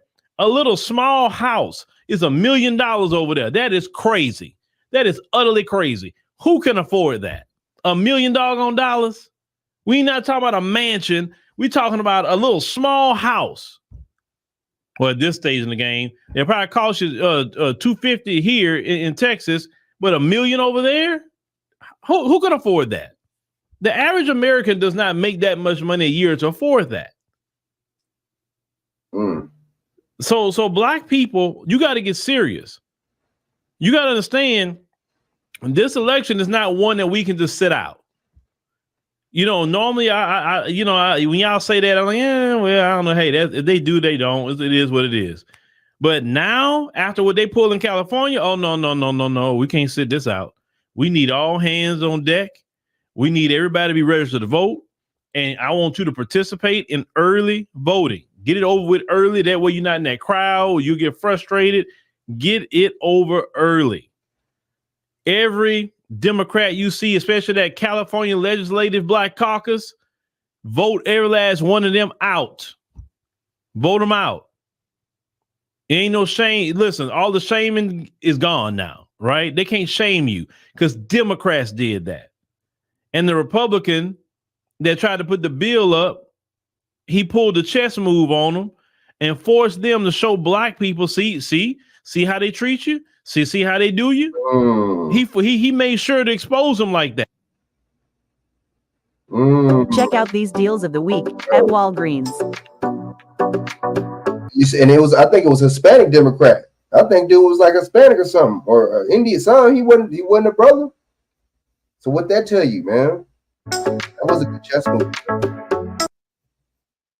Like that. And that's good. I'm glad he did that because it's been time for Black America to wake up about this Democrat Party, how they are so against black people. And unfortunately, all the black politicians that y'all praise or y'all thought were fought for black people, they all on the team of being against you because they getting paid. They getting their reparations, but they fight hard to assist the Democrats in making sure they give resources to everybody else except the people that come from their own community. And they are some wicked and despicable black people who do that. These black politicians. They're wicked and despicable. Facts, right. All right, so let me go to Sabby Sabs real quick.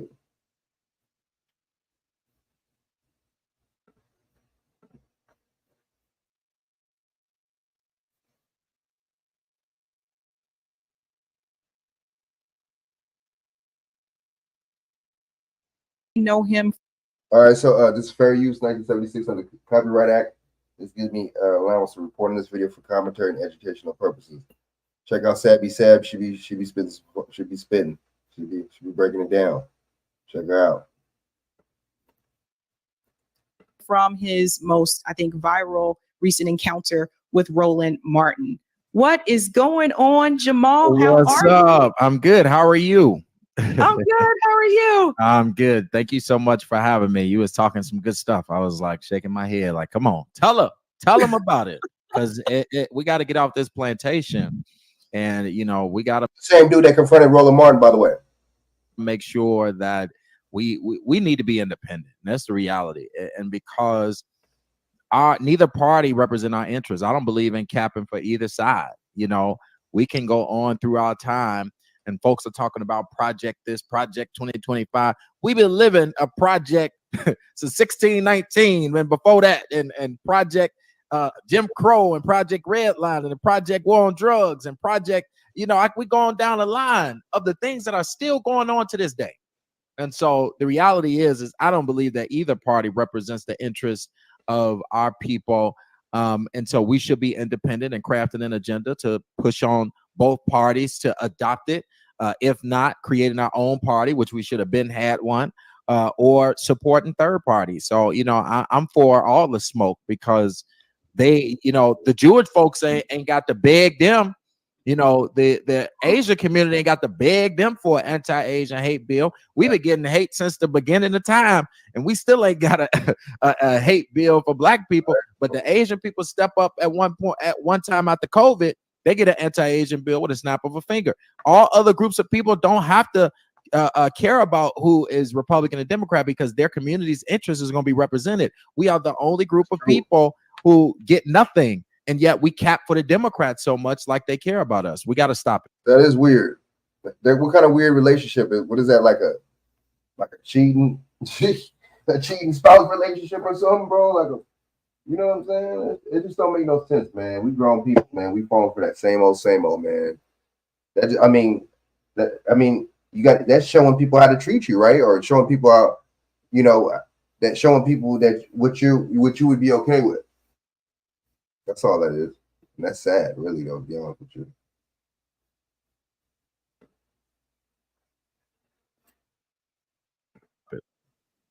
And speaking of people not getting anything, I really want to get your opinion about this. Yeah. California, and I know a lot of people are like, you talking about California again, Sabrina? I'm sorry, California's been in the news a lot the past couple of days. Yeah. But this happened just the other day. We got to talk about what happened at the state legislature yesterday. So I shared this and I said, oh shit. California reparations activists are protesting because the state legislature refuses to bring their reparations bill to the floor. They're saying they have the votes. They are demanding a vote or they will not vote for Kamala Harris. So I want everybody to see this. This is what I mean about having demands. So these are the activists that showed up at the state legislature. I want you to hear what they're saying here. The speaker needs to bring the bills up now. These are their bills.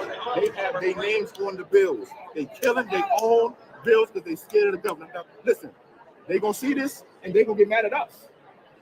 They killing their own bills, then they gonna get mad at us. They killing their own bills because they scared of the government. Okay? We don't care. We need to Bring the government bills up now. The governor needs to understand that the world is watching California, and this is going to have a direct impact on your friend Kamala Harris, who's running for president. This is going to have a direct impact. So pull up the bills now, vote on them, and sign them. We have We've the been votes. waiting for over 400 years. Here are 3 reasons your sales team will actually want to use Monday Sales CRM. First, it's so So Jamal, Yeah. I'm sure you heard about this as well. I have a couple other clips to show about this. What do you think about what she said there about, she said, we will make sure this impacts Kamala Harris as well? It should. It should. Listen, you know, while the Palestinian community was outside uncommitted at the DNC right here in Chicago, you know, they were slapping them in the face, wouldn't even put up a speaker to even speak on it at the DNC. And they stood outside protesting, saying that the delegates were uncommitted because they wanted her to adopt an agenda that, you know, stop weapons from going to Israel. And we should have been right next to them, right? We should have had 1,000 people saying we uncommitted too until we get this a part of our agenda, until we get reparations a part of our agenda. It don't make no sense that we keep watching other groups of people rise up and fight while we sit back and we just vote Democrat and we don't do anything. And so I am glad to see what's happening in California, them stepping up to say, hey, y'all gonna have consequences if y'all don't pick up this agenda. That's what's supposed to happen. A vote is a transaction. I don't care that Kamala looks that she's a colored woman or that she's a woman or that she talks. I don't like the way she talks, but Barack Obama is what I'm really using. Is, you know, oh, he talks all nice and he has the best speeches and he looks handsome and he walks all smooth. I don't care about none of that. What I care about is where's the policy that you are going to put in place that's going to benefit our community. And if you are not talking policy, while the racial wealth gap is continuing to enlarge, while the border is allowing for other ethnic groups to come over and get the resources and land that was supposed to be given to us, I don't care about the symbolism. I care about how do we move forward an agenda for our people. And if you ain't talk about that, then I don't care about you.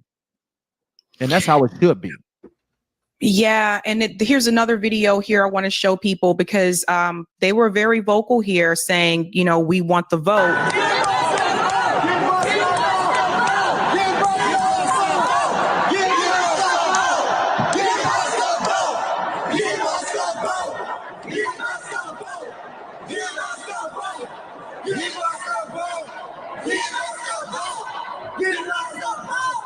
So you guys get the idea there. And then there's another one here I want to show people. This is actually, so Joan Sawyer, he's one of the assemblymen. It says here he's mocking Black American activists, you know, after they decided they were not bringing the reparations bill to the floor. So watch for him. You'll see him come.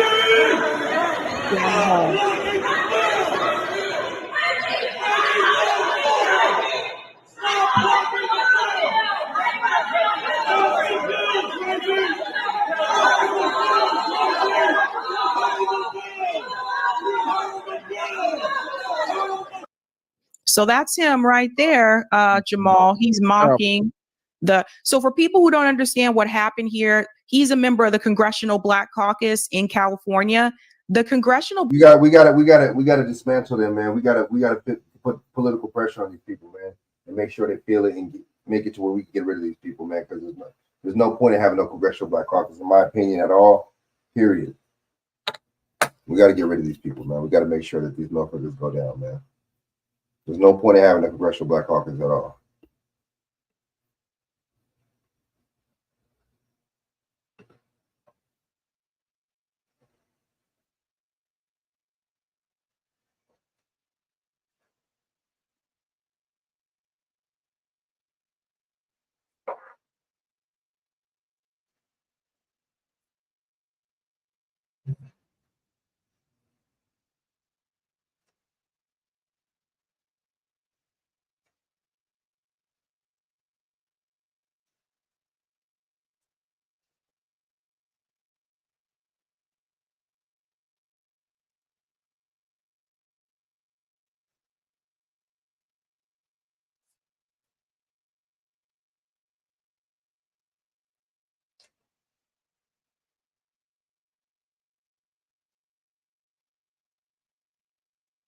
Oh shit, my bad. I played the wrong. Black Caucus members went against, again, they refused to allow the bill to come to the floor for a vote. And according to the activists, they actually had the votes. Now, this has happened before in California, and it was for Cal Care where they had the votes and they decided, not to bring it to the floor. And this is what they do. Yep. Yeah, go ahead. No. This is what they do. People got to understand this. When you have folks in power like Gavin Newsom at the top, you have governors, they will not move forward legislation in the legislature unless they allow it to go forward with the language that they want it to go, the language that they want in the bill. Please understand, this is how it happens. Y'all think that people can just introduce something and the people vote for it? No, it don't go like that. The Speaker of the House, as you would know, federally, it works same way in the states where they can control what legislation hits the floor for a vote. And the reality is they're playing into the people and the powers that be with what legislation they want to come out. So the governor, Gavin Newsom, can call down to the speaker and say, hey, don't bring that bill up because I don't like that language. And if y'all ain't changing that language, then it's not coming. And then they go to the floor and they don't allow for a vote. So Democrats always talk this democracy stuff. They always talk Donald Trump is a threat to democracy. They always use these words, democracy, whether it be in fear or in hope. But democracy is not happening at the state level or the federal level, because when folks want democracy and they want to democracy, mob rule, vote for something, they want to hold their held accountable their politicians to vote for something, they're not allowed to even vote for it because there is no democracy. It's a dictatorship by the governor and the Speaker of the House where they can move forward whatever bills they want to. So we got to stop allowing them to play us in our face and say, if you believe in democracy, then move forward the bill and let's hold accountable to folks to vote for it. That's right. And they named names, and I shout out here to Gia for naming the names so you guys know who you can point your fingers at. Reggie Jones Sawyer doesn't support Black people. Mia Bonta doesn't support Black people. Jim Cooper doesn't support Black people. And Lori D. Wilson doesn't support. These are the people. So they did lose. It says here, Chris, who's one of the organizers, we lost the battle to create a reparations agency and fund, but we will win the war. Thank you to everyone who rode into battle with us. So to the point that you made there about Gavin Newsom, that's what people need to understand. And I think somebody needs to run against Gavin Newsom. You can run against him outside of the two-party city. He real mad. He real mad because he ain't president. And, I heard he was throwing dirt on Kamala name because he's mad. He wanted to be the presidential nominee. And now that isn't happening. He's back in California wreaking havoc. Well, I think that's interesting. I think someone should run against him outside the two-party system. And I think it needs to be someone that has name recognition to run against Gavin Newsom. And they could make an ad against him and say, Gavin Newsom wouldn't allow reparations bill to come to the floor. Is Gavin Newsom against reparations? Yeah. They should make it like that. For This sure. ad is sponsored by such and such. But yeah, somebody needs to run against him, because this is it's not just reparations. They did this to CalCare, where again, they had all the votes and they said, no, don't bring it to the floor. But to your point about other issues coming before this, and I brought this up on Friday evening, the bill to send $150,000 down payment for homes. For immigrants. You know, it's utterly sickening. It's what's going on in Chicago. Trust me. That bill might be coming to Illinois soon, and we're gonna have to fight for it. We're the most progressive on a lot of these issues as well, right after California. We literally are number 2 or 3. And so why we have such a huge migrant crisis, we're a sanctuary state and a sanctuary city, with Chicago being a sanctuary city. And so we have folks coming across the border, coming to Chicago, getting instant resources each and every day. We have $1 billion deficit right now in the city of Chicago, while we have spent hundreds of millions of dollars on a city level, $500 million in last year, on a state level. Damn. Chicago, New York, and California, they're doing us the worst, man. What's up with the sanctuary state and sanctuary city shit? Who the fuck made this up? Was this Obama's, when he was in term, huh? Hundreds of millions, the county level. So over the last year, we spent $1 billion on this situation. And yet, look at California. Now they spent billions, and now they're about to give them homes to folks that come across the border. While it sounds like these politicians are just getting rich, man. They funneling money. They're putting all this money for this and that for the migrants, and they just pocketing the money. That's all it is. It's only obvious, man. They spending a little bit, allocating here or there, and then they just fucking pocketing the rest.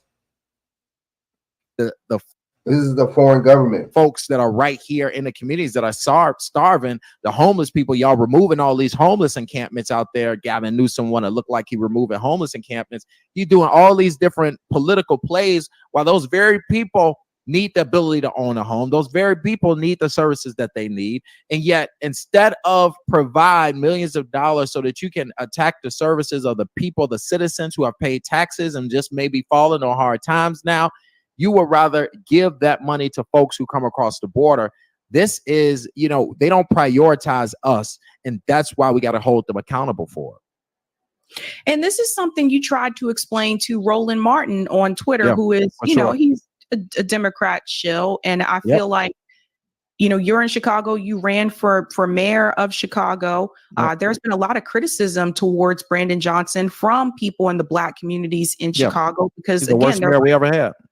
Yeah, they're like, where you get all these resources from all of a sudden? I heard the same thing. People don't talk about it as much, but also in Boston, in Roxbury neighborhood, it's happening here too. Right. And the governor and the mayors have reached out to the Biden administration and said, we can't keep doing this. We need help. We need resources, et cetera. And Black people are mad here too. I think the thing is that people like Roland Martin, I feel like it's not that he doesn't get that. I feel like he's paid not to get that. Of course.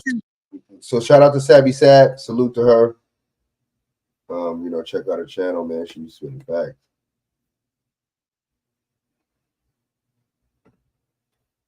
So I'm gonna play this real quick, and I'm gonna get into this Chinese. You're looking for more in this world? A door is opening for you in more than 60 countries. Well, tonight on the podcast, ladies and gentlemen, Vice President Kamala Harris literally has been told, or she's just doing it herself, she's trying to run from the American people. Now, what do you mean by run from the American people? She won't talk to nobody. She won't do an interview. She only did one so far, and you saw how bad that went, right? Well, recently, she's gotten so bad with it. I want you to see what she decided to do when she got out of her vehicle and got into the plane. Just watch this.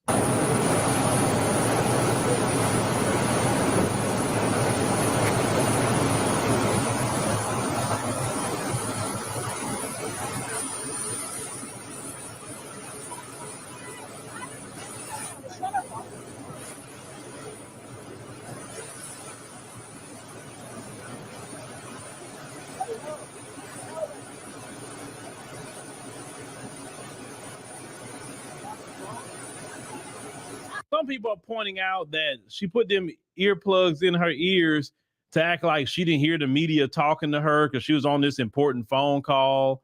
And you see when she was walking, you know good and well when you have earplugs in your ears, you don't put the phone up to your ear whatsoever. You don't do that. And who's still using corded earphones? I mean, come on. I mean, I don't have the level of money or access or anything like that. And I have some AirPods. You mean to tell me the vice president don't have some AirPods? If not, can y'all please get us some?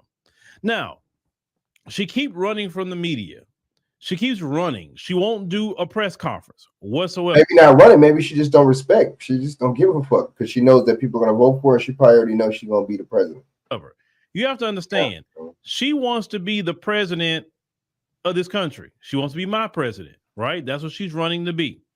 And since she's running to be my president, what most people do is they do interviews so they can actually speak directly to the American people outside of their controlled rallies. Rallies is not speaking to the people too much because you have a speech, you give them a speech, and that's it. You can say whatever you want. It's when you pressed in real time. It's when you ask questions that you wasn't ready for. It's when people really get to see the real you. How you going to respond? Are you going to be real calm, cool, and collect? Do you actually have a plan? What are you going to do? She couldn't even answer what would she do on day one, ladies and gentlemen. She couldn't even answer that. That's something that you should already have in your head ready to go when someone asks you that question. She wouldn't answer if about being black. She won't do press conferences.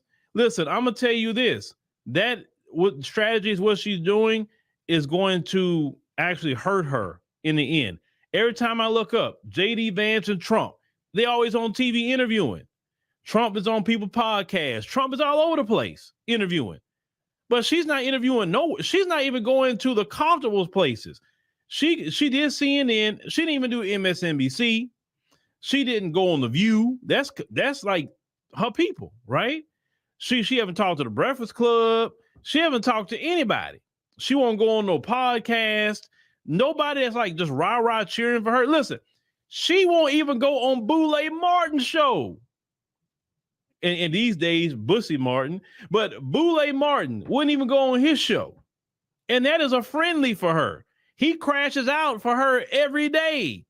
Every time a celebrity who say something, say, hey, man, you know, I don't like what she's doing, or I don't understand this, he's crashing out on them. And yet all that he's doing, nobody gives him an interview. Nancy Pelosi don't go talk to him. People like Vice President Kamala Harris won't go talk to him. Biden didn't go talk to him when he was running. I don't understand that.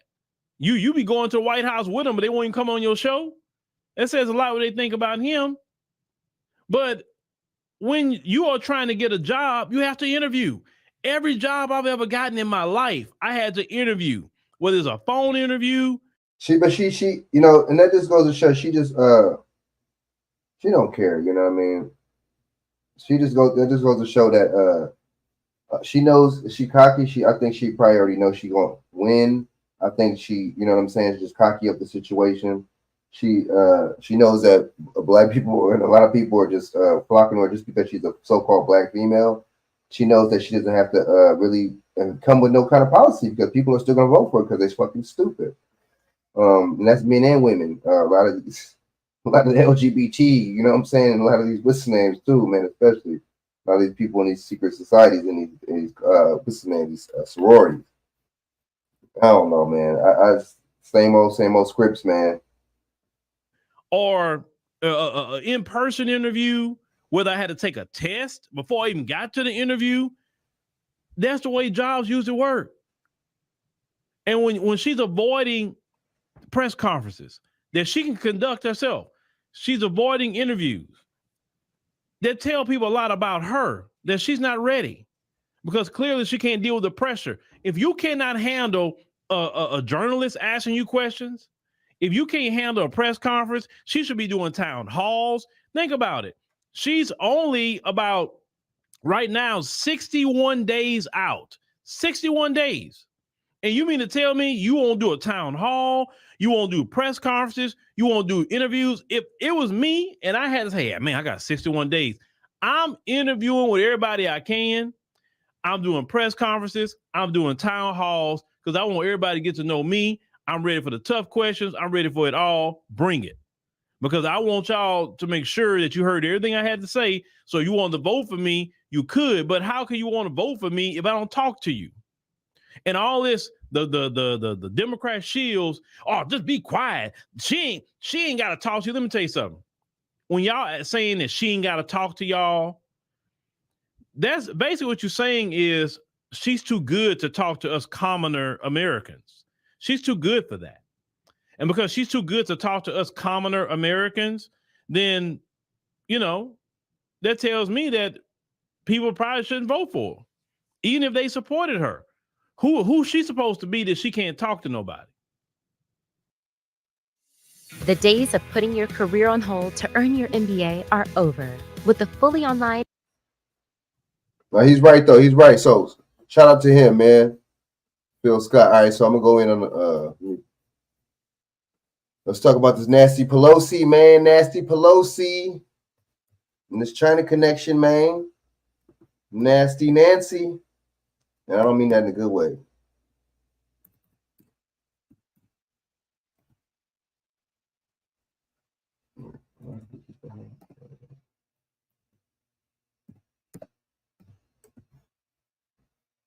Well, why did I put shit? Let's put it there. Oops, Nancy.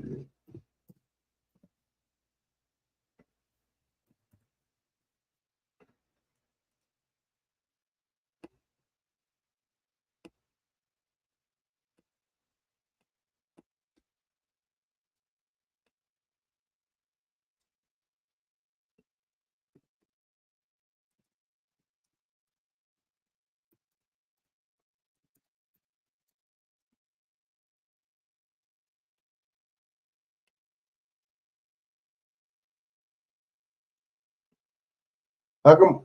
So how come, how come when it was all that Trump and Russia and all that, everybody was pushing all this Trump, Russia, and collusion, Trump this and Russia that, and collusion and Republicans this and Russia.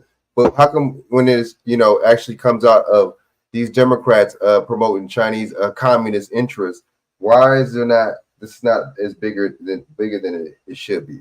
You know what I mean? Why is this not on every news cycle? You know what I mean? But it's funny because a mass shooting, that's on every news cycle, right? So fast in just one day. Why is this not? And this has been out for like almost a week already. What's going on with this? But we do begin tonight with the stunning arrest of former high-level aide to two New York governors, Andrew Cuomo and Kathy Hochul. That aide accused of spying for China. She and her husband now under arrest tonight. Linda's son accused of acting as an undisclosed agent, meeting with officials from the Chinese Communist Party. So if this don't strike you, and if this don't show you that these Democrats is down with these people, I don't know what will, man. We've been saying this for the longest time. What's good? What's really going on? You know what I mean? What's really good? You know what I'm saying? What is really good? Hold on, let me share this out to a couple more people. All right. Party. Son and her husband charged in Brooklyn federal court, accused of making millions in the scheme. Tonight, what they're accused of doing and what they got for it, allegedly. New York Governor Kathy Hochul expressing outrage tonight, calling it. Oh, we gotta allege it since it's about the demons, right? We gotta be alleged. We gotta watch what we say. A betrayal of trust. ABC senior investigative correspondent Eric Katursky leading us off tonight. Tonight, a former aide to two New York governors has been arrested and charged with spying for China.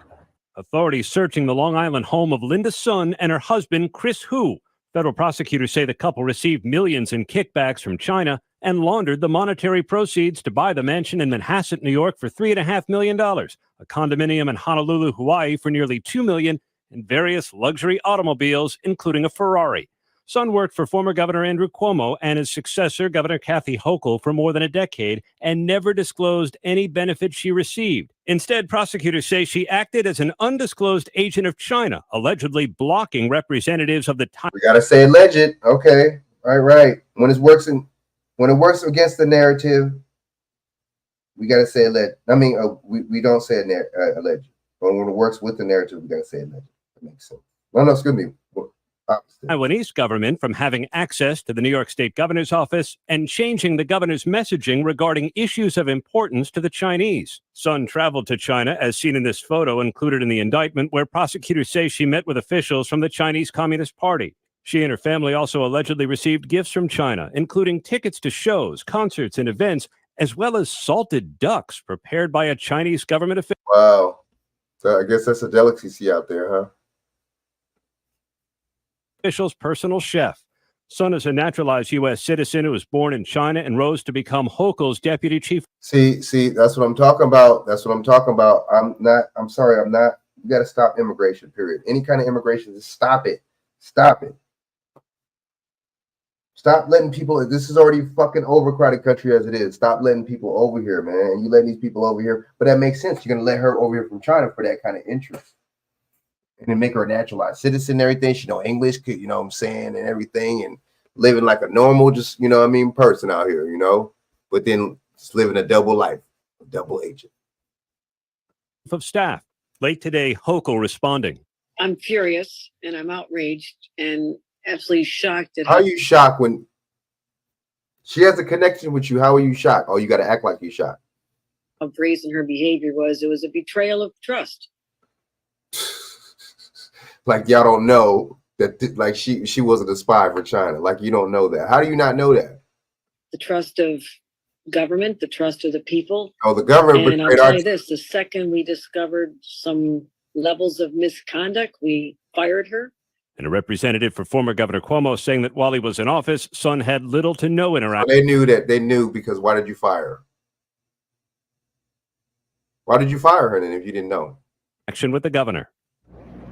If these allegations are proven in court, David, they'd represent a brazen, remarkable attempt by the Chinese to infiltrate government and steer policy in this influential state. Linda Sun and her husband both pleaded not guilty to the criminal charges, and tonight they're free on bond. David? How are you for? You mean to tell me that these people are free and they're supposed to be spies? Y'all see, this is what I'm talking about. So this might be some psyop shit right here. Now we got to go out China again. This might be some bullshit. Why would you let these people go? Why are you not questioning them?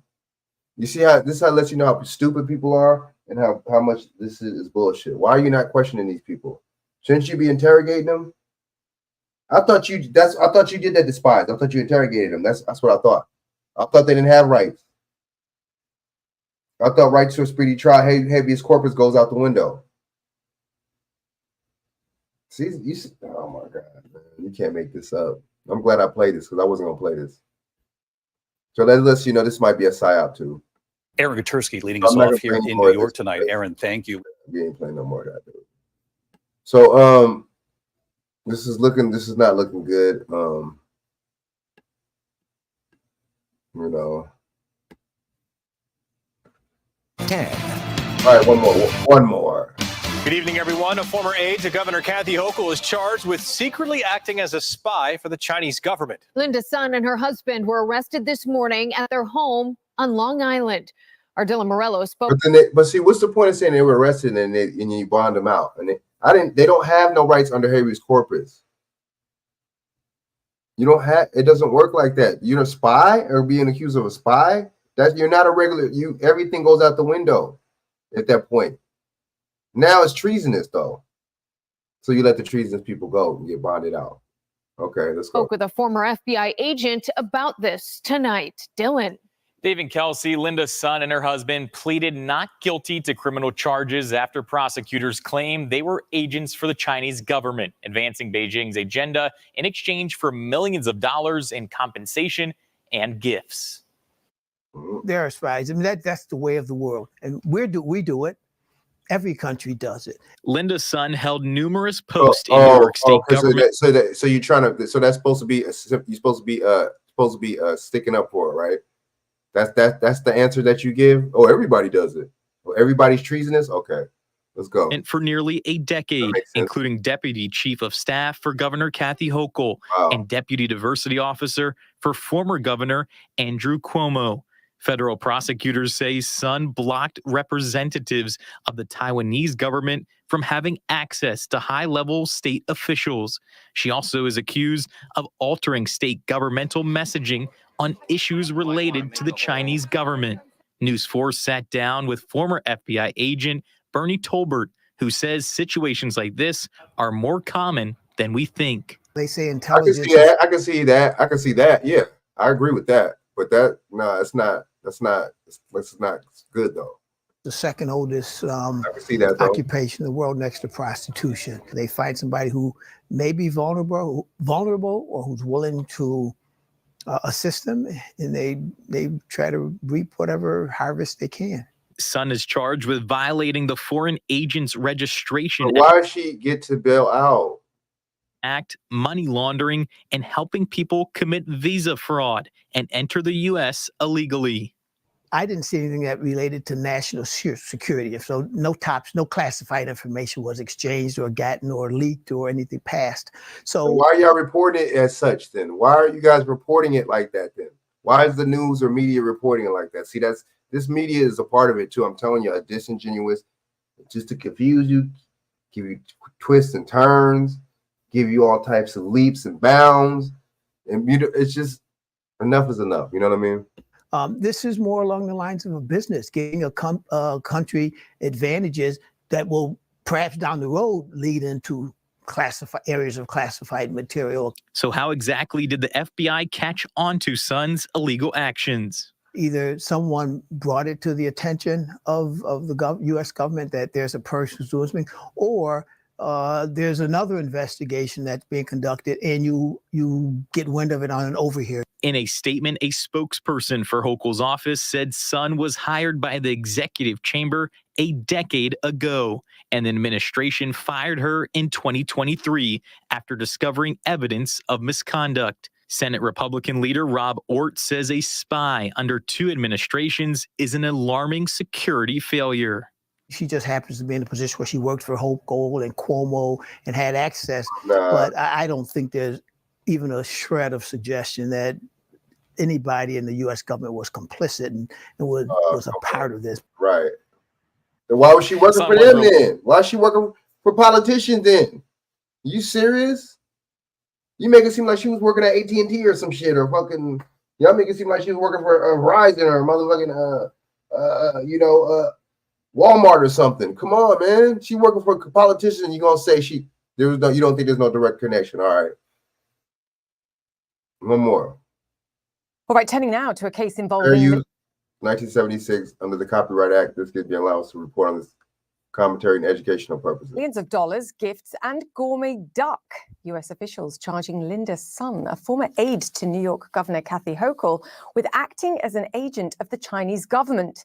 Sun is charged with a number of crimes, including visa fraud and money laundering. Her husband has also been charged. Gloria Pazmino joins us now. Gloria, great to have you with us. Some of these charges tied to a time when she was working in the governor's office and include restricting access to Taiwanese government officials, changing messages related to the People's Party, and pushing for a trip for the governor to China. My brain boggles. What more can you tell us? Absolutely, Julia. It is a fascinating case. And if these charges turn out to be true, this basically amounts to the successful infiltration by a Chinese government agent at the highest levels of New York's government. Not only did it happen under the current governor, Kathy Hochul, but also under the previous governor, Andrew Cuomo. This went on for at least a decade as Linda Sun, the woman who has been charged, worked not just in the executive chamber, but also in other state agencies. Now, Linda Sun and her husband, Chris Hu, were charged just a short while ago. And prosecutors say that they benefited themselves. They took gifts, they enriched themselves and their family, benefited their friends, all in exchange for favors that ultimately benefited the Chinese Communist Party and the Chinese government. At one point, Linda Sun and her husband accepted tickets to special events. They helped friends travel. They supplied letters of invitation from the governor, allowing officials from the Chinese government to travel here to the United States without the governor's knowledge. At one point, in exchange for all of this access and this influence, Julia, she was sent a specially prepared Chinese assorted duck to the home of her parents. The duck was prepared by the personal chef of a Chinese government party official. Now, according to the documents, she also used her post in government when Andrew Cuomo was governor to urge him to publicly thank Chinese officials for a donation of medical equipment that they made at the height of the pandemic. Not only did Cuomo go on to thank them during the public briefing, but he also issued a tweet writing out their names and praising them in public. Now, Linda Sun and her husband appeared in court just a short while. As I said, they declared themselves not guilty. And their lawyers have said that this is all the result of aggressive investigations by the federal prosecutors. We did get a response from what the lawyer has to say. Hochul's office, who noted that as soon as they noticed the suspicious activity, they flagged it to the proper officials, and that her employment was terminated in March of 2023 after they discovered evidence of misconduct. They immediately reported her actions to law enforcement and have since been assisting with the investigation. Now, Julia, whether or not these charges turn out to be true, we will find out as the investigation and the trial process develops. But one thing is clear, if the accusations are true, it certainly amounts to just a brazen infiltration of state government here in the United States, and not just for one governor, but two governors throughout the span of 10 years, which raises serious questions, not just about how the governor's office hires its people, but also about whether or not the Communist Party might have more agents out there working on their behalf. Julia? Yes, it's certainly a colorful array of charges, let's call it that. And I think brazen will be the perfect word if indeed she proves and they prove to be guilty of these charges. Gloria, good to have you. Hold up. Let's go back to this real quick. I just found some interesting.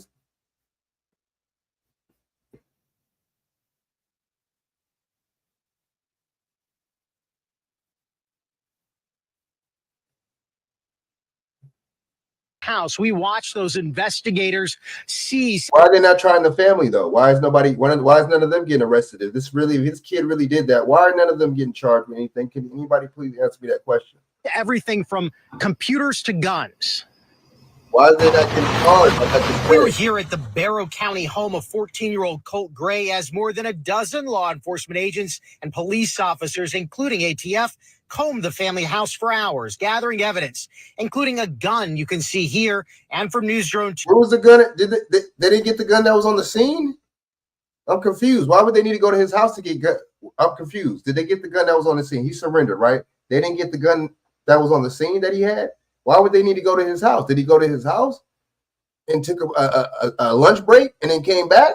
I'm confused. These people. Let's go. You see this laptop and bags of other evidence carefully cataloged and removed. Excuse me, sir. Are you Mr. Gray? You don't have anything to say? The family's still in the home as law enforcement left, declined to speak to us about the shooting. Can we talk to you for just a second, sir? No, we don't shoot off property. I got juvenile kids right here. I don't need them involved in all this. This is. I'm sorry, y'all. I can't. I'm sorry. I can't say too much, but you already know this just seems like some bullshit. Let's just be honest, man. The FBI tells us police have been in touch with this family before, that in May of 2023, they traced anonymous online threats to commit. Why did they do nothing then, man? Y'all serious? A school shooting with photos of guns to Georgia. Quote, the Jackson County Sheriff's Office located a possible subject, a 13-year-old male, and interviewed him and his father. The father stated he had hunting guns in the house, but the subject did not have unsupervised access to them. The subject denied making the threats online. Right? Contributing to the delinquency of the minor, none of that. Nothing, right? Okay. They now confirm that then 13-year-old was Colt Gray. They conducted an investigation at that time, and there was no probable cause for arrest or to take any additional. Why not? Why wasn't there? You threatened a school? Are you serious? That's not. So that can be seen as a terrorist threat. I'm sorry, that's a felony, dude. A terrorist threat.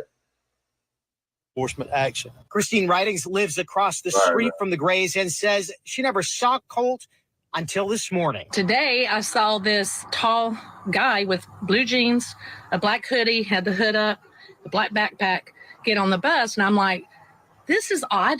I have never seen anybody else get on that bus. I thought he went to that school. What?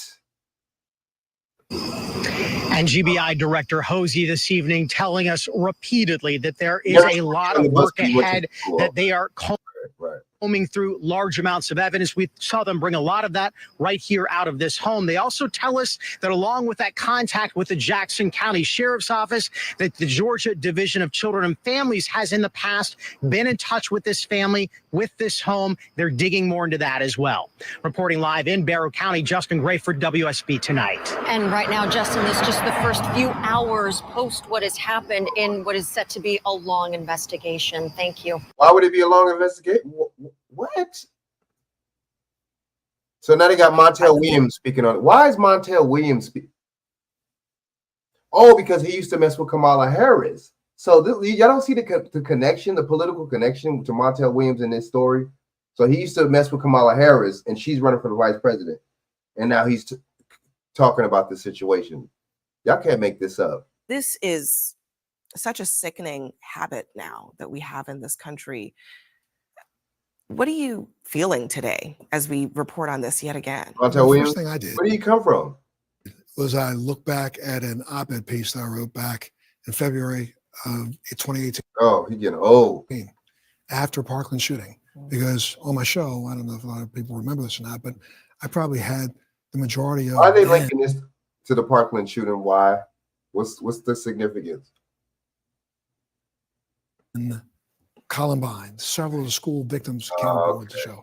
I actually went to Chardon after the mass shooting there. I was at Maryville Hochuk in Washington State. And I looked into the eyes of those kids, and my op-ed piece started with never again, again. That was back in 2018. But it really should be never again, again, again, again, again, again, again, again, again, again. It's time for the adults in this conversation to take this seriously. 77% of the people in this country believe that we need to have stricter gun laws. Why don't we start? What is that going to do? So stricter gun laws on regular people. So you're going to have the gun laws on regular people. The criminals ain't going by no fucking gun laws. Are you serious? Do you think you think the Crips are, you know what I'm saying? You think these street organizations, you think the Venezuela gangs are going by some fucking gun laws? Are you fucking kidding me? Y'all giving them everything else. You let illegal people into this country. Of course they're going to be doing everything else illegal. They're illegals. We don't think though, huh? So punishing everybody else is going to stop gun laws. Going to stop shootings. Punishing everybody else. Regular tax-paying motherfuckers that waited that 10 days or whatever to get the gun. That's going to stop them. Those ain't the ones doing this shit. The shootings, though. And these motherfuckers are criminals. I'm sorry. A little 14-year-old kid supposedly that did this shit, you're a criminal. You ain't no regular. I'm sorry. You're not in the regular person category no more. So these criminals, like this little ass fucking kid, wasn't going by no fucking gun laws, right? Because he wasn't supposed to have a gun. You see how stupid these motherfuckers sound? Doing that. Number two, I'm sorry. We just found this out right before I came on the air. A year before this happened, that 14-year-old as a 13-year-old had the FBI knock on their door. Y'all really believe that the FBI is just going to knock on your door and that's that? You serious? And ask their family and ask him if he was talking about something like this. And the father said, well, I do have guns in the house, but he can't have access to them. Really? Well, now it's time to start holding the people who, for children like this, let's start holding these parents. Oh, so they're going to try to get a gun law. Okay. They're going to try to get a bill that's going to, but then that's already a law though, dude. I'm sorry. There's stuff like that already on the books. There's laws already on the books for stuff like that. Isn't it called contributing to the delinquency of a minor? If you're a parent, you're gonna be held responsible. But they're gonna watch. They're gonna make some more legislation. They're pushing this. They're gonna push some kind of bill out of this. I'm telling you. Or they're gonna make it to where 17 is the age of adult or something. They're gonna do something. This is all an agenda. I'm sorry, Montel Williams is so irrelevant when it comes. It's just so irrelevant. 15, 20 years, then we're going to start seeing at least responsibility in the gun ownership world.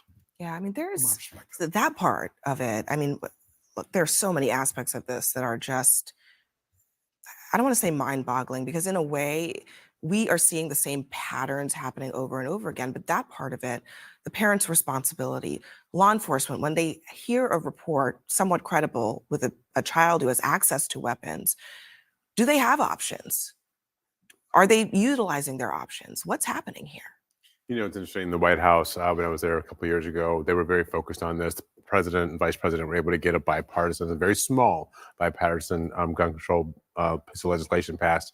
But so you get something legislation passed on the regular people.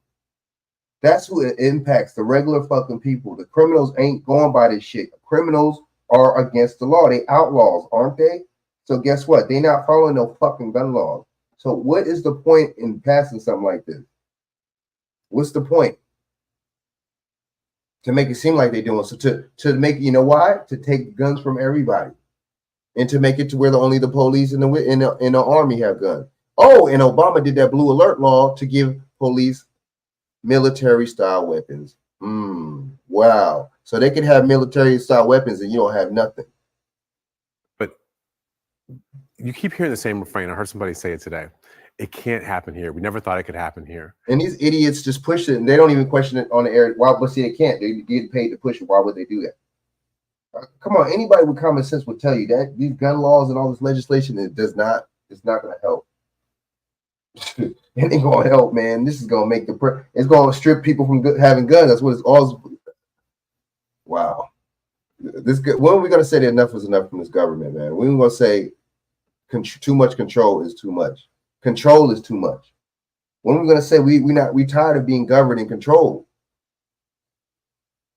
I mean, every community in America now has to wrestle with the fact that it can happen anywhere. And all of us are 1 second away from getting a phone call that we never want to get. And so it's amazing that a very small sliver of the country that holds this Second Amendment orthodoxy that is so different than where everybody else is holding the rest of us in a position where we can't do anything to fix a problem that is really just a uniquely American problem. And it's amazing that we haven't been able to figure this out. I mean, listen, I today dropped off my daughter at school. And, the week before we had sort of, parents come in and scope at the school, talk to the teachers. All right, let me play this right here. This is also a reminder of the deadly school shooting that happened in Parkland on Valentine's Day in 2018. 34 people were shot that day, 17 were killed. And for the family of those people, life has never been the same. Ari Hite caught up with some of those families tonight. Ari joins us now in the studio with their thoughts on the shooting in Georgia today. Ari? Yeah, Felicia, many of those families wanted to talk to us today because they want people to remember what happened. The Valentine's Day massacre, they want right? People to remember how frequently mass shootings happen, so maybe something can be done to stop They them. just happened to have a shoot on Valentine's Day back then. As news of the school shooting in Georgia began to spread, we all had similar reactions. My heart just breaks for the families. My heart breaks for the families that are Why are they saying the same thing? Going down this path. Why are they saying the same thing? Not all of us understand what it's like to go They're down reading from a script, huh? on that path. Some people know it all too well. But you know exactly the feeling of going through this.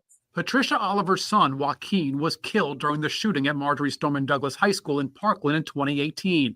So is Debbie Hickson's husband, Chris. Their life is never, ever, ever going to be the same. And you're going to have an entire community that will be traumatized and changed forever. Sam Schwartz's cousin, Max Schachter's son, Alex Schachter, was also killed in Parkland. No family should ever have their children or their staff members murdered in a school. All of these folks say the shooting in Georgia reminds them of what it felt like the day their loved ones were killed at school. It also makes them angry and frustrated that it's happened again. Why do we just continue to allow it to happen? Because what's happening now is— How are you gonna stop it if it's really happening, bro? How? These people don't make no sense. Don't listen to these people, man. It's normal. Many of the families of the Parkland victims have spent the last 6 years trying to stop gun violence, focusing on gun safety, mental health, hardening schools. They say what happened in Georgia is a reminder they did not need, that more work needs to be done. These are real families that have been hurt and killed today, and they lost members of their family. At the same time, I think we can also reading something. He's reading something. Also call for action to make sure that this doesn't happen He's not again. looking into the camera. The shooter in Georgia today survived, just like the shooter in Parkland survived. Debbie Hickson Oh, what a coincidence. They both survived. says that means the families there will have to suffer as the shooter goes through the criminal justice system. What a coincidence. Oh, so you're trying to say you would rather him be dead. This is so fake. Let's play something else. So now so Donald Trump heard about this. So this is so highly syndicated that Donald Trump heard about this, and it just happened today in the morning. Wow. All these other shit. How come these so-called Chicago shootings? How come Trump and them don't weigh in on that? And Montel Williams don't weigh in on that? How come all these other shootings? I'm confused. So will they pick and choose what shootings are more important, huh? Okay. We're picking and choosing. Police are interviewing the 14-year-old student accused of carrying out a mass shooting at a school in the US state of Georgia. 4 people were killed, 9 others injured in the attack. And the vice presidential nominee, Kamala Harris, has called for an end to the epidemic of gun violence in America. Our Sky News Washington correspondent Annalise Nielsen joins us live now. She has called for an end to this with no concrete plans to do so. But this is front and centre of the election campaign, at least for a little while, Annalise.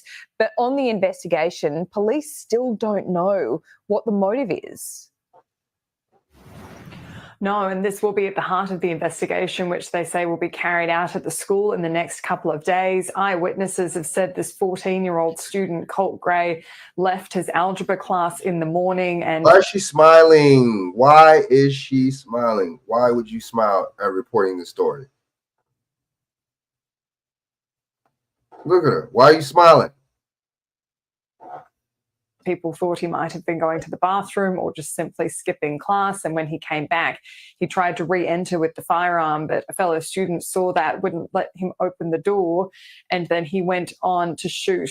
4 others killed, 2 teachers and 2 students. Well, let's play this back. He tried to re-enter with the days. Eyewitnesses have said this 14-year-old student, Colt Gray, left his algebra class in the morning, and people thought he might have been going to the bathroom or just simply skipping class. And when he came back, he tried to re-enter with the firearm, but a fellow student saw that, wouldn't let him open the door. And then he went on to shoot. 4 others killed, 2 teachers. How did he shoot? He shot through the door? I'm confused. So if they didn't let him through the door, where did he shoot? I don't get it. I don't understand. And why are all these details coming out now? How come the American news didn't report that? And 2 students and another 9 injured who've been taken to hospital and are receiving treatment. Police say that they have no clear idea yet of what his motive was, but there is reporting now that the school received a warning call earlier in the day, so that will also form the investigation. Warning call for what? About whether that's true and what that would have meant if they had acted sooner to evacuate the school, and whether there were any potential people co-conspiring with this 14-year-old who's been accused of carrying out this attack.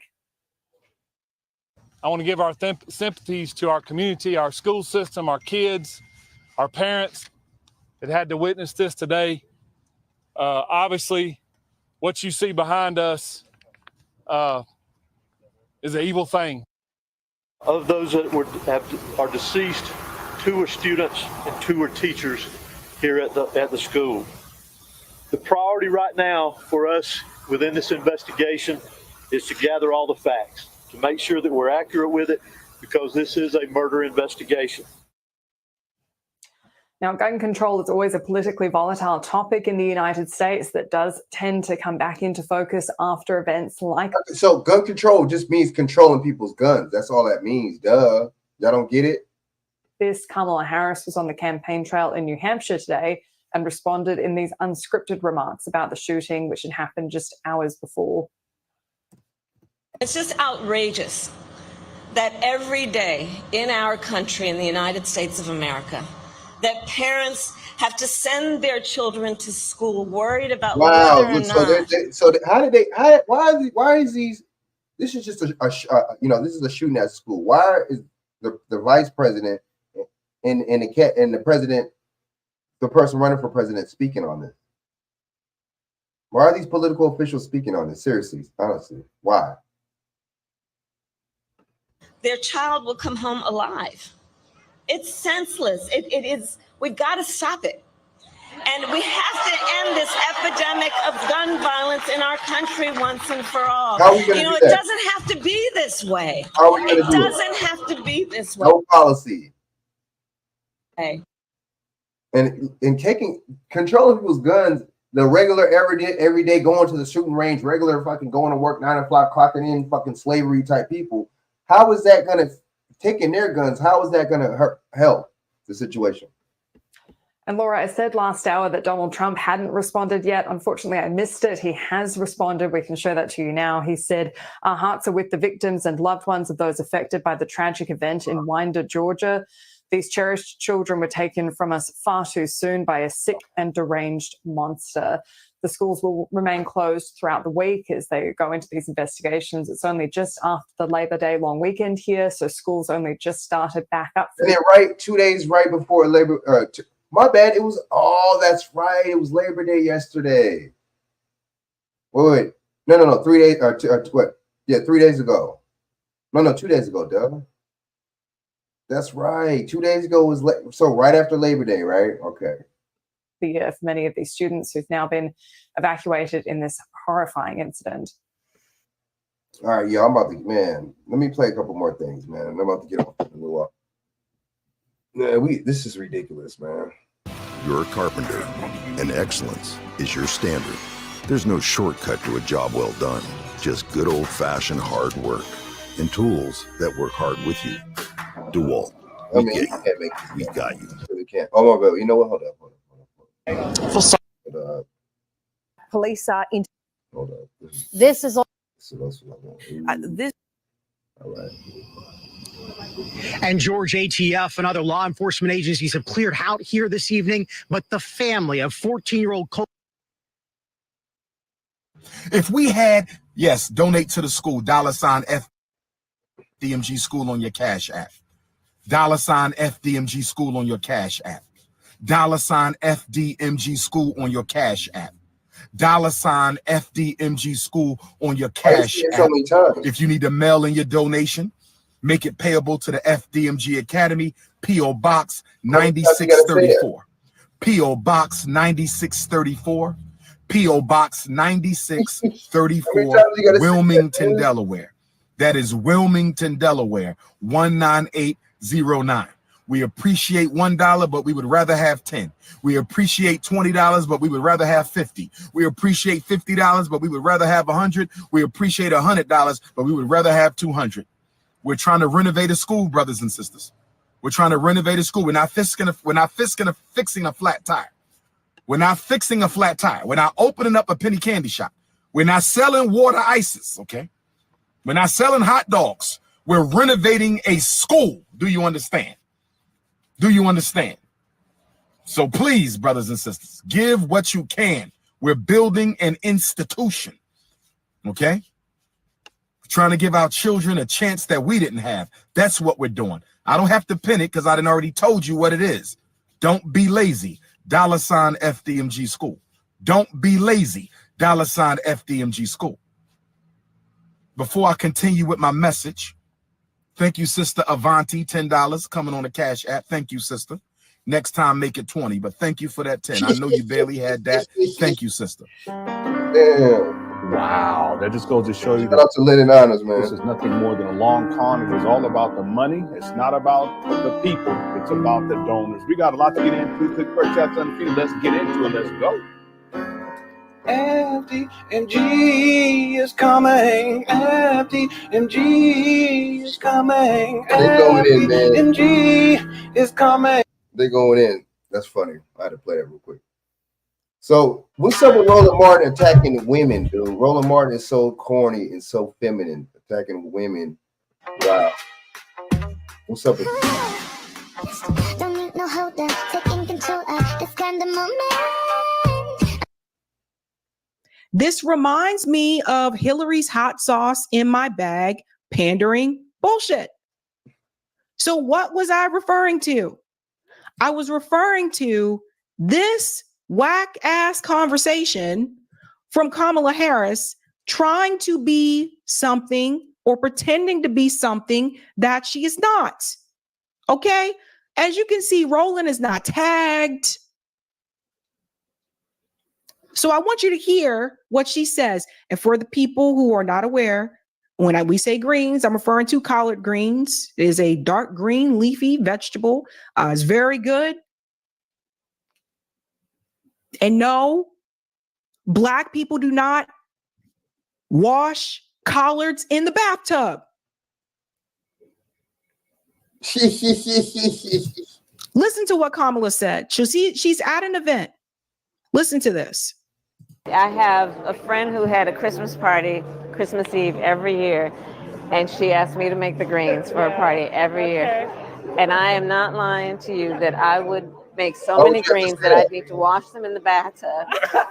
I'm telling you the truth. Why would you have to say that? How do you make your greens? Do you put turkey in them? Do you Bacon. No. So again, yes, I know S-Con. Why would anyone wash food in the bathtub? Hello? Okay. So, and this is not even me saying that that's not what she does. I'm not even saying that. Damn, Shaq. What I'm doing is trying to prove a point. This is a cultural thing.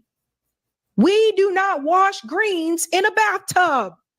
I ain't never been to know my grandma, my great grandma, my mom. I ain't never been to no Black person's house and they wash greens in a bathtub. Never. Okay. So that was me proving a point. We can get to the bacon thing in just a second. Just a second. Let me let her finish. Is your husband a Jewish guy? You put turkey in them? Do you Bacon. My grandma I do used to put bacon. She's put Garlic. vinegar. I put white vinegar. I do. So I start with, I slice up my garlic. But no, first I chop up the bacon and get all that fat going. Then I put garlic, some chili peppers. And then a lot of water and a little chicken stock, and I let it go for a while before I put the greens in. Really? And then, right, so you get that going and all that flavor, and then I put the greens in. Fake ass shit. Roll on, roll. Oh, oops. Oh, my bad. What she does. I'm sorry, I didn't mean My grandma I used do to put bacon. She's put Garlic, and then a lot of water and a little chicken stock, and I let it go for a while before I put you're around Kamala Harris. and then, right, so you get that going and all that flavor, and then I put the greens in for a couple hours. Then I do vinegar, and then I cheat and do a little Tabasco. No, that's okay. Yeah, but Tabasco of all, like I like Louisiana hot sauce, but Tabasco has that right amount of vinegar. Yeah. And that's how I do my greens. I see why you get invited every year. No, we must correct this, ladies and gentlemen. We must correct this. Okay. So, first of all, let me just put up this. Dwayne says ham hocks, thank you. Right. Z-Manny says justice for collard greens. This is not how Black people make greens.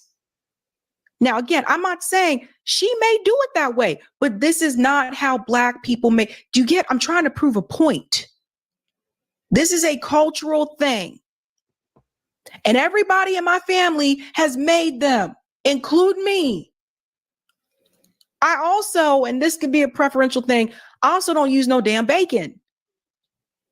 Like Dwayne said, no, you use a ham hock. We don't. No, that's not how you, a ham hock, a smoked turkey. Someone put smoked turkey in the chat just a second ago. I thought Auntie said turkey necks. Yeah, you use something like that. So I don't know where she got that recipe from. But again, it points to the cultural upbringing. And when people say, oh, well, you're just getting on her dad, or she wasn't raised by her dad. No, this is not about whether or not you're raised by your dad. Because her father is from Jamaica. For those of us that are Black Americans, listen, that is something that's an American thing. And people understand that, particularly down south. This is something that if you go back, you look up, even back during slavery, like slaves used to make it. So we can talk about greens another night, but I'm very particular. And anybody here that knows me very well will tell you Sabby is very particular about her greens. And I am, because especially like living in the Northeast, I done had some bad damn greens. There's been a number of times I've gone to restaurants and they're like, we got collards. And I'm like, oh, I'll give them a try. And it's bitter. Collard greens are not supposed to be bitter. So that tell me something. Okay. So now when I go out to eat, if I go to a barbecue joint up north, I just do not get collards. It's okay. It is what it is when in Rome. So when I go back to visit my parents down south, then I can get greens at the barbecue joint. But I know when I'm up north, I know up here in New England, I ain't getting no damn greens. I have to make them myself. It's okay. I'm all right with it. So I wasn't trying to clown her in a sense to say that she was lying about what she does. She probably does do that. But I'm gonna let you know right now, and this is why you can't eat everybody's damn food. This is why you can't eat everyone's food. Because if I come to your house and I find out that you are rinsing your food in the bathtub, oh, I'm not eating there, son. I'm good. I'm good. So Roland comes in. I know Miss Kiwi. Miss Kiwi said, or smoked turkey in greens, bacon goes in cabbage. I know Miss Kiwi. I know. I know, girl. I know. Roland Martin comes in. Nobody talking to the roly-po. Nobody. Roland comes in and inserts himself into this conversation. I think he thought he was going to ratio me, but it did not work that way. Okay, 3.1K likes. He came in 789 likes. This is what Roland Martin had to say. And you pushing the same hot sauce bullshit. Stories were done a decade before about her love of hot sauce. That ain't new. And your family didn't establish the rules on washing collard greens. This dude is just such but a hers feminine, did. like pussy ass dude, man. Like, oh my God, worse than a female. Roland Martin, something, man. What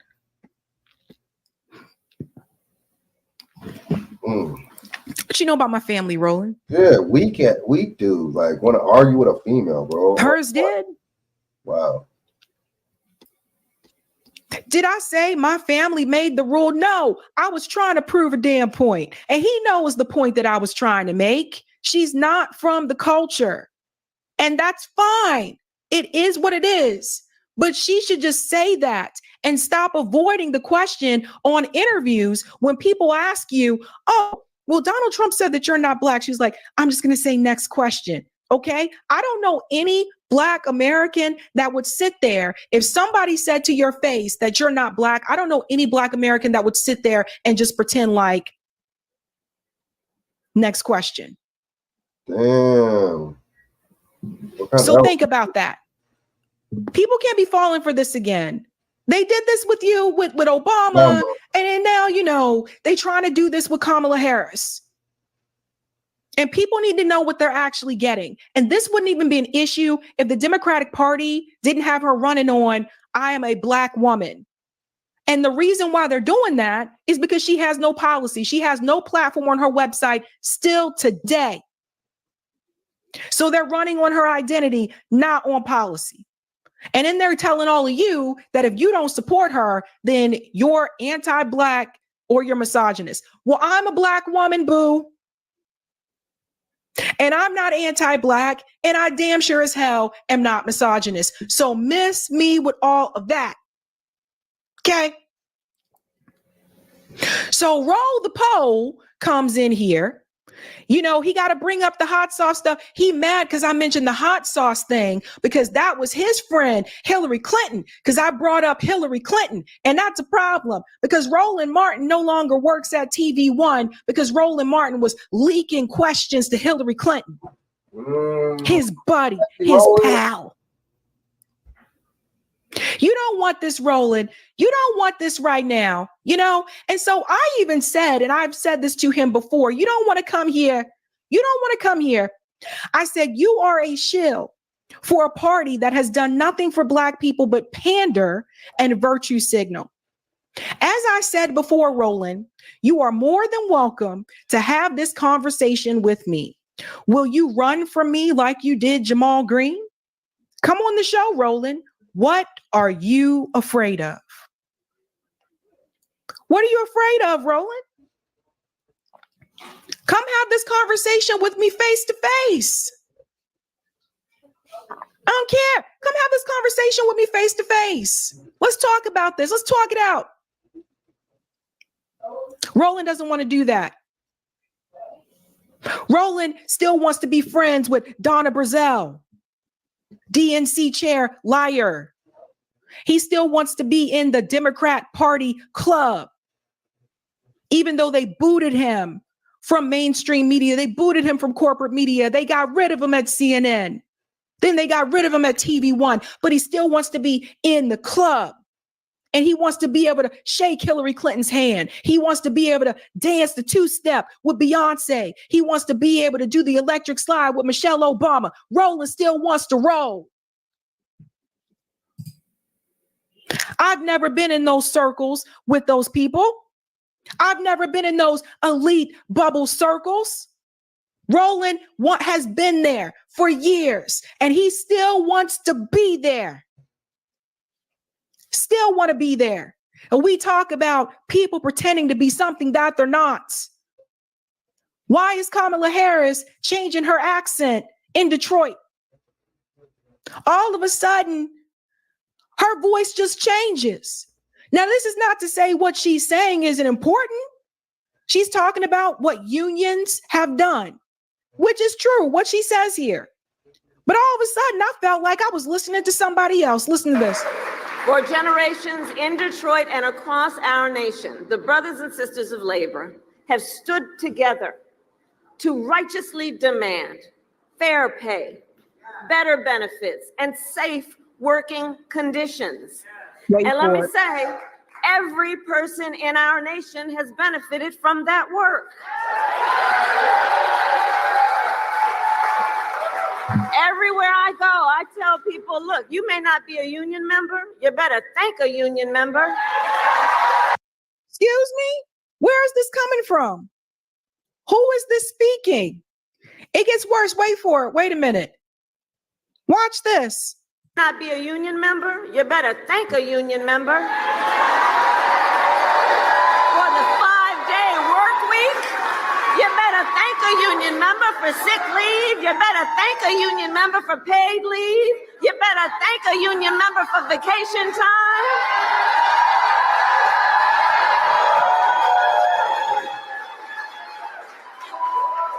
Because what we know is when union wages go up, everybody's wages go up.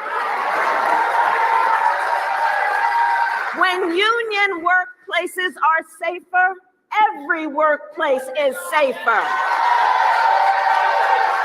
When unions are strong, America is strong. Now, what she's saying about what unions have done, that is true. She's right. Unions have done a lot. However, who is this? Union member. For the 5-day work week, you better thank a union member for sick leave. You better thank a union member for paid leave. And who is this? Who is this person? Why is it that politicians This mainly happened on the Democrat side. Why is it that Democrat politicians feel like when they come into cities that are predominantly Black, like Detroit, this is in Detroit, or when they go to an event and they're trying to recruit more Black people, like when she came to Atlanta and she brought in Meg Thee Stallion. Why do they do this? Why are you changing your accent? You better thank a union member. Who are you? Who are you? You don't talk like that. And Roland Martin, he wants to overlook this kind of stuff. He wants to say, stop it, stop it, stop it, stop it. She's a Black woman. I'm tired of people. I'm tired of people coming after Kamala Harris, calling her not Black. She's a Black woman. Black people don't have to try that hard, boo. Black people don't have to sit up there and put up this fake, you better thank a union member. Black people don't sit up here instead of talking about washing no damn greens and no damn bathtub. We'll do none of that. Black people don't say, oh yeah, I know I had some marijuana back in my day too. I used to smoke a little something, something and listen to Tupac. No. People who do that are people that are trying to play you, people that are trying to speak to a specific group at a certain point in time, and they feel like they got to pretend to be somebody that she obviously not.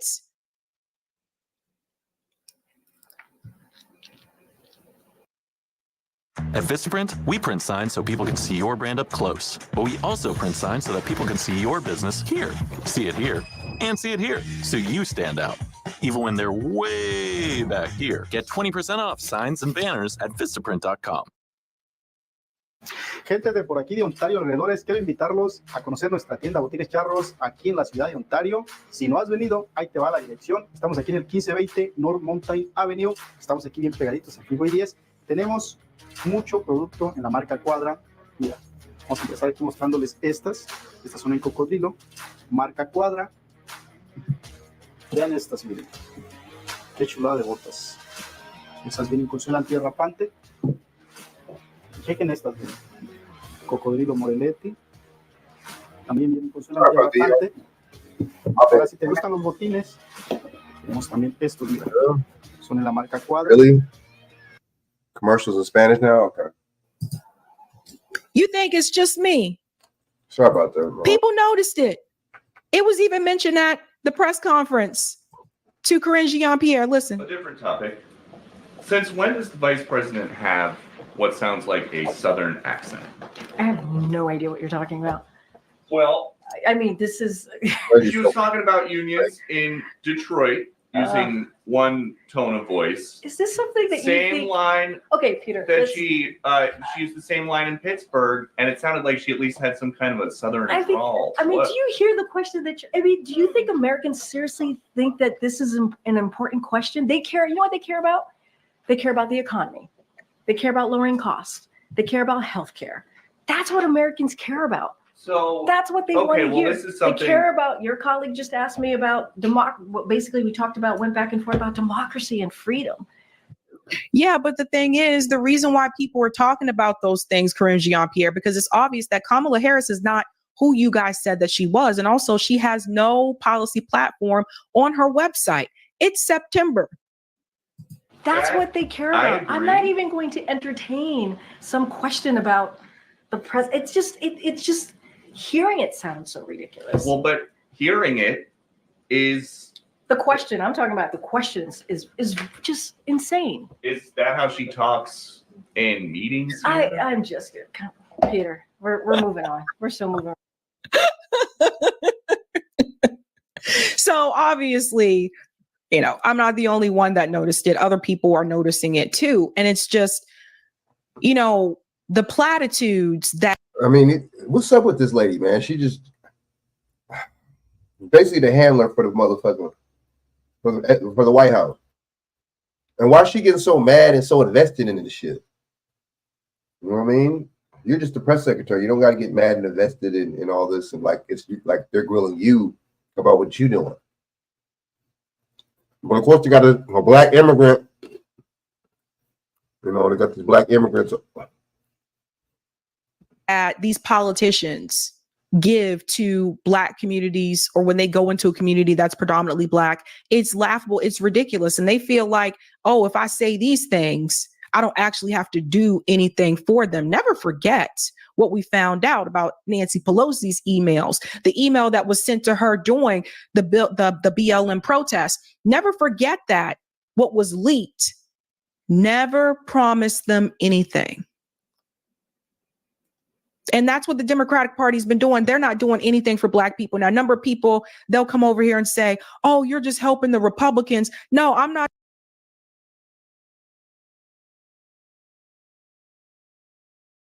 You don't remember Nancy Pelosi? Yep, she leaked that email. Sure did. Saying don't, the Black Lives Matter or Black voters anything.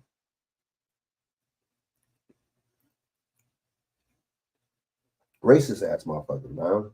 And they call Donald Trump racist, right? Don't want to pick and choose who they call racist, who that title could stick on. Not trying to help them either. We know the Republican Party isn't trying to do those things. I'm not trying to help them either. I'm trying to tell you, stop being a slave to the system. I'm trying to tell you, stop voting for this party that is doing nothing for you. Now, people will fall for this. People fell for it during Obama too, but at least Obama did have like a policy platform. I mean, he was running on, oh, we're going to give everybody should have health care, like that kind of stuff. He did have policies and all that jazz. But Kamala is literally just running on vibes and the fact that she's not Donald Trump. And the pandering that is done to the Black community, you go to Atlanta, so you bring in Meg Thee Stallion. You're in Detroit, so you feel like you better thank a union member because you're in Detroit. They don't do this to other communities. You know, I mean, I don't see these kind of things. When Kamala Harris, they're going to go sit down and have conversations with the Latino community. Do they bring in Enrique Iglesias? Do they bring him in? Do they call Ricky Martin? Ricky still saying, Ricky? Do you? I don't know. They do this with us because they feel like all Black people are going to care about is entertainment. So as long as we just entertain them, they'll come out and support us. Now, for some of those things, I think we do have to sit back and ask ourselves, why do we allow that to happen? Why do people fall for it? Not everybody, but some people do. Why do they fall for it? Because as long as they are entertaining you, then they don't really have to do anything for you. As long as they're entertaining you, people won't ask them. As long as they do anything, they're going to have your vote. So something has to change. So for people like Roland Martin, for him coming after me and saying the things, oh, well, you're just da-da-da-da. You don't know me, Ro, but I know some things about you. Get out of here. Let's ask some questions. How is it that you maintained your space in the DNC bubble after you got fired from TV1 for leaking questions to Hillary Clinton, after you got fired from CNN for anti-gay comments? How is it that you still managed to maintain your presence in the DNC elite bubble? How does that work, Roland? Maybe because you're still doing the work for the party behind the scenes, Roland. Maybe because Roland's job is to come in and try to crush any opposition or any demands for the Democratic Party. We got people out here like Roland Martin and D.L. Hughley telling you shouldn't ask for a goddamn thing. You should just be thankful that the person that is running is not Donald Trump, and you should support that person that's not him. You got people sitting up there who are millionaires, these celebrities telling you don't ask for anything.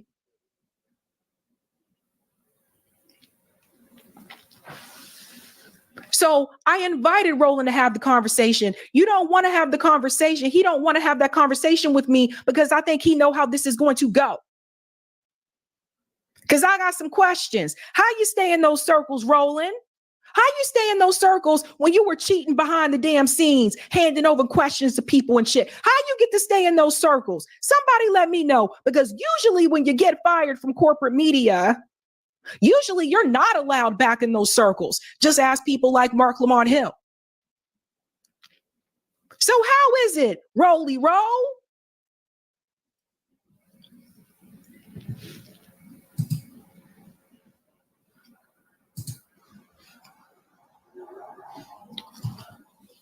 He doesn't want this. And he can call me whatever he wants and say whatever he wants about what my parents did or whatever. But the fact that you came over and jumped in when nobody tagged you, nobody came for you. And if we really want to go back to it and keep it what it is, I just want to remind you, this is the same guy who ran away from Jamal Green. You see, some people say a lot about you online, but the moment you see them in person, they run away. So this is when Jamal Green approached him in Chicago at the DNC, because he was there for that. Not only did he run away, he hid behind a woman. He put a woman in front of him. This guy.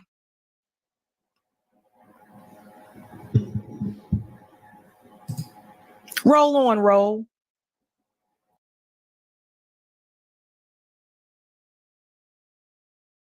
Conquer your future and apply for a $2,500 back-to-school scholarship. Learn more at wgu.edu.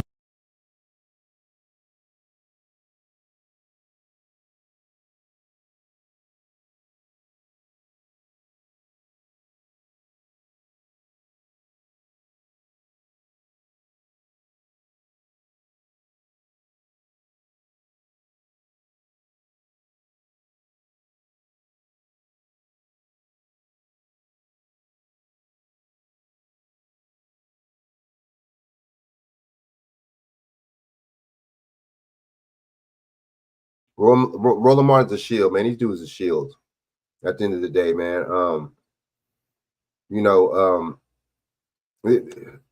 are you still in these spaces? That's a good point. How are you still in these spaces? You know what I mean? Hold up.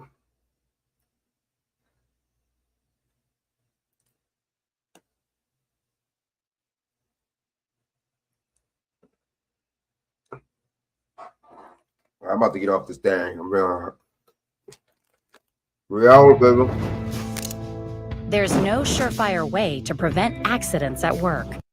And now a story you'll only see here on Fox 32. A mother trying to get out of the city to protect her sons after crime affected their family now has nowhere to go. The reason they became the victims of another crime.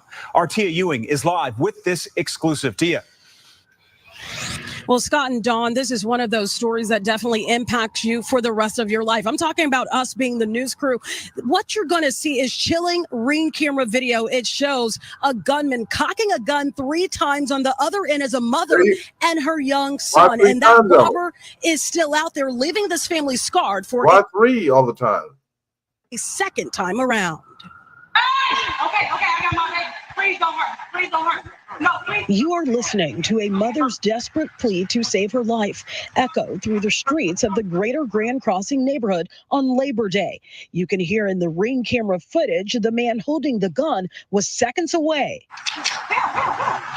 from pulling the trigger. He proceeded to say, open your purse. I'm not playing with you. I'll blow your brains out. It was daylight in the 7300 block of South Wabash when Samira Harmon was returning from the laundromat with her 10-year-old son.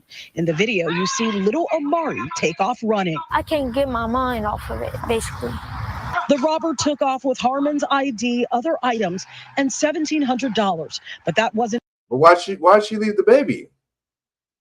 All he took from the family. I haven't healed. Baby right there, bro. Why would she leave the baby carriage?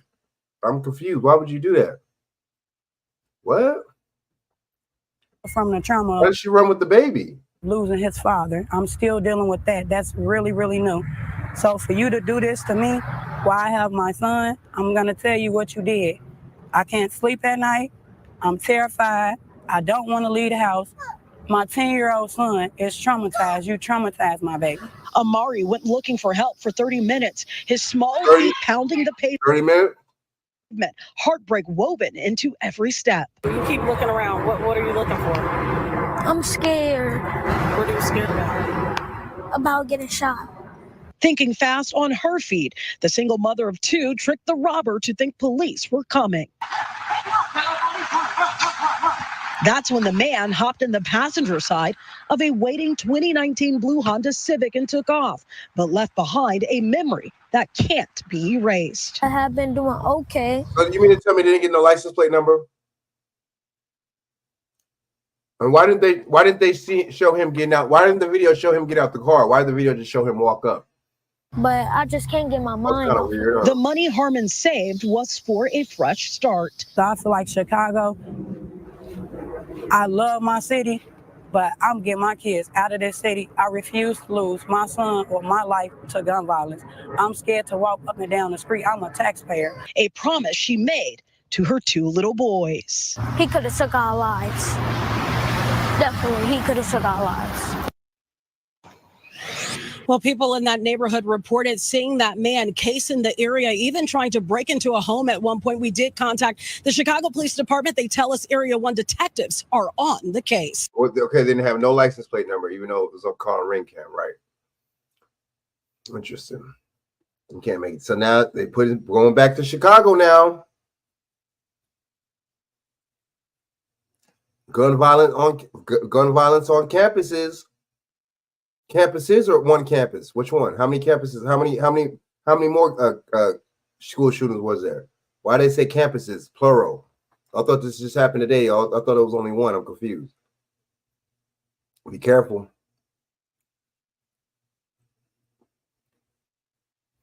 Talking about these cops as heroes. That's their job. Well, you can't make this up.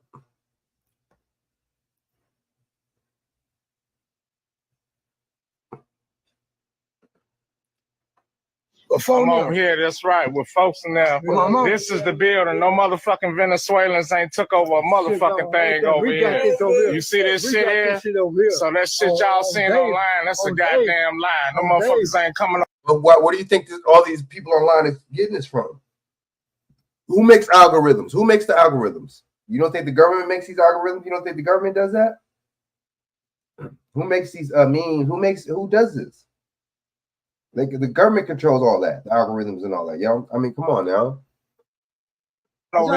These regular motherfuckers coming up with this shit. A motherfucking thing. Oh, my mama, this track You see that shit? This track man. Old block right down the street, right behind me. You see that? Real life. You see that? Oh, mama, this track. Hey, I'm famous venezolano. You're gonna become famous. Quiero otra vergüenza, brother. Caught him stealing. Look at me and my guy over here. He stole from an old lady and shit. Stupid ass. What you thought that you were gonna get away? Show him what he stole. Mark. Look at the poor old lady's purse and everything. You're going viral, brother. Chicago, Illinois, papi. So this is what y'all come for? Guess what? Y'all got the game fucked up. Because we're gonna fuck y'all up. Nigga, I hope I knocked your teeth out. I hope I did. Escupe su diente, bro. Escúpelo. There's been a deadly shootout that police say began as a home invasion on the west side. Investigators say two armed people forced their way into a residence in the 700 block of North Laramie. A woman inside the home who has a valid FOID card also produced a firearm, and there was an exchange of gunfire. One of the people breaking into the home was killed. Nobody else was hurt. You've actually said that Venezuelan immigrants are responsible for a lot of the crime that's happening in Chicago right now. Yeah, they are. How so? Why are these dumb niggas still going on Vlad TV? What the fuck is wrong with these niggas? I mean, y'all that thirsty for attention? I don't know who's worse, these fake ass Instagram fake hoe Theo 4 models or these motherfucking dumbass niggas, man. When it comes down to this attention, bro, I don't know who was more thirsty, bro. Seriously. They walking around with machetes. Where they getting this shit from? It's like they trying to take the. I don't know what they doing, man, but they robbing. I got some big things on me. People that never bring no life to a gunfight. They shooting people on the red lines. They kidnapping people. Like they finding women in trash cans and garbage bins and shit. Like some things like you aware of that wasn't happening before they got here. Like and due to the president, you know, the senior citizen, he a vegetable. I don't even know why he the president, but due to him trying to get a vote, trying to get in and beat Trump, he willing to do whatever to beat him. Now they getting these guys IDs, man. When illegals was able to get an ID. Even the gangbanging motherfuckers, they come on, they ain't that stupid. They know fucking better than this shit. What kind of shit is that? They see, y'all don't see how the government is making the problem. The government is the problem. They're the ones that are making this shit. You would not give these people IDs and all that if that was the case. Really? You gonna give these people IDs and register them because they want to vote? And they know these fucking idiots are gonna vote Democrat until otherwise, until they get hip to the system and they start voting Republican. Because you know, any motherfucker know that the Democrats, so the Republicans, but the Democrats is just I mean, like y'all getting them state IDs. Who paying for this? Who paying for $9,000 for them to get a month? We ain't even getting $9,000 a month. The people who've been over here, like it's crazy, man. I can't wait till Trump get in. I can't wait. Yeah, don't cut it. We don't need it. No habla español. Sí. It's already been a police. Es que nosotros nos enviaban en Chicago a hacer el CEP. Let me see. Turn around.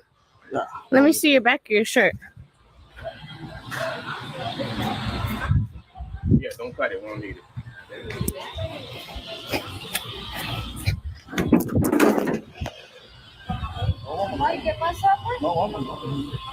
Again, the same expired fucking fake ass plate. Fuck out of here, bitch.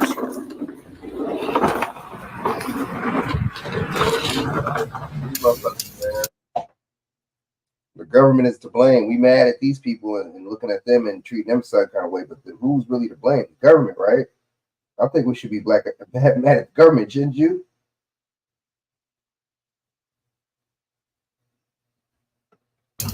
Different truck. You're the people upstairs breaking in my house upstairs?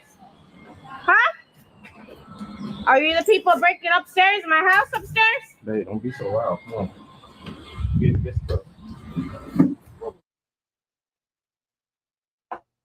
All right,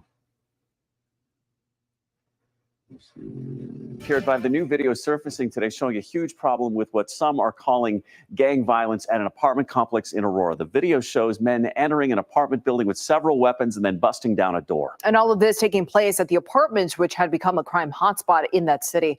Fox 31's Vicente Arenas was at that complex today as people were moving out, fearing for their safety. Vicente is joining us live from that complex with they got the Latino. They got the Latino. So they're talking about Latino, so they got the Latino reporters. Just like if they were talking about black people, they have the black reporters. Y'all notice that?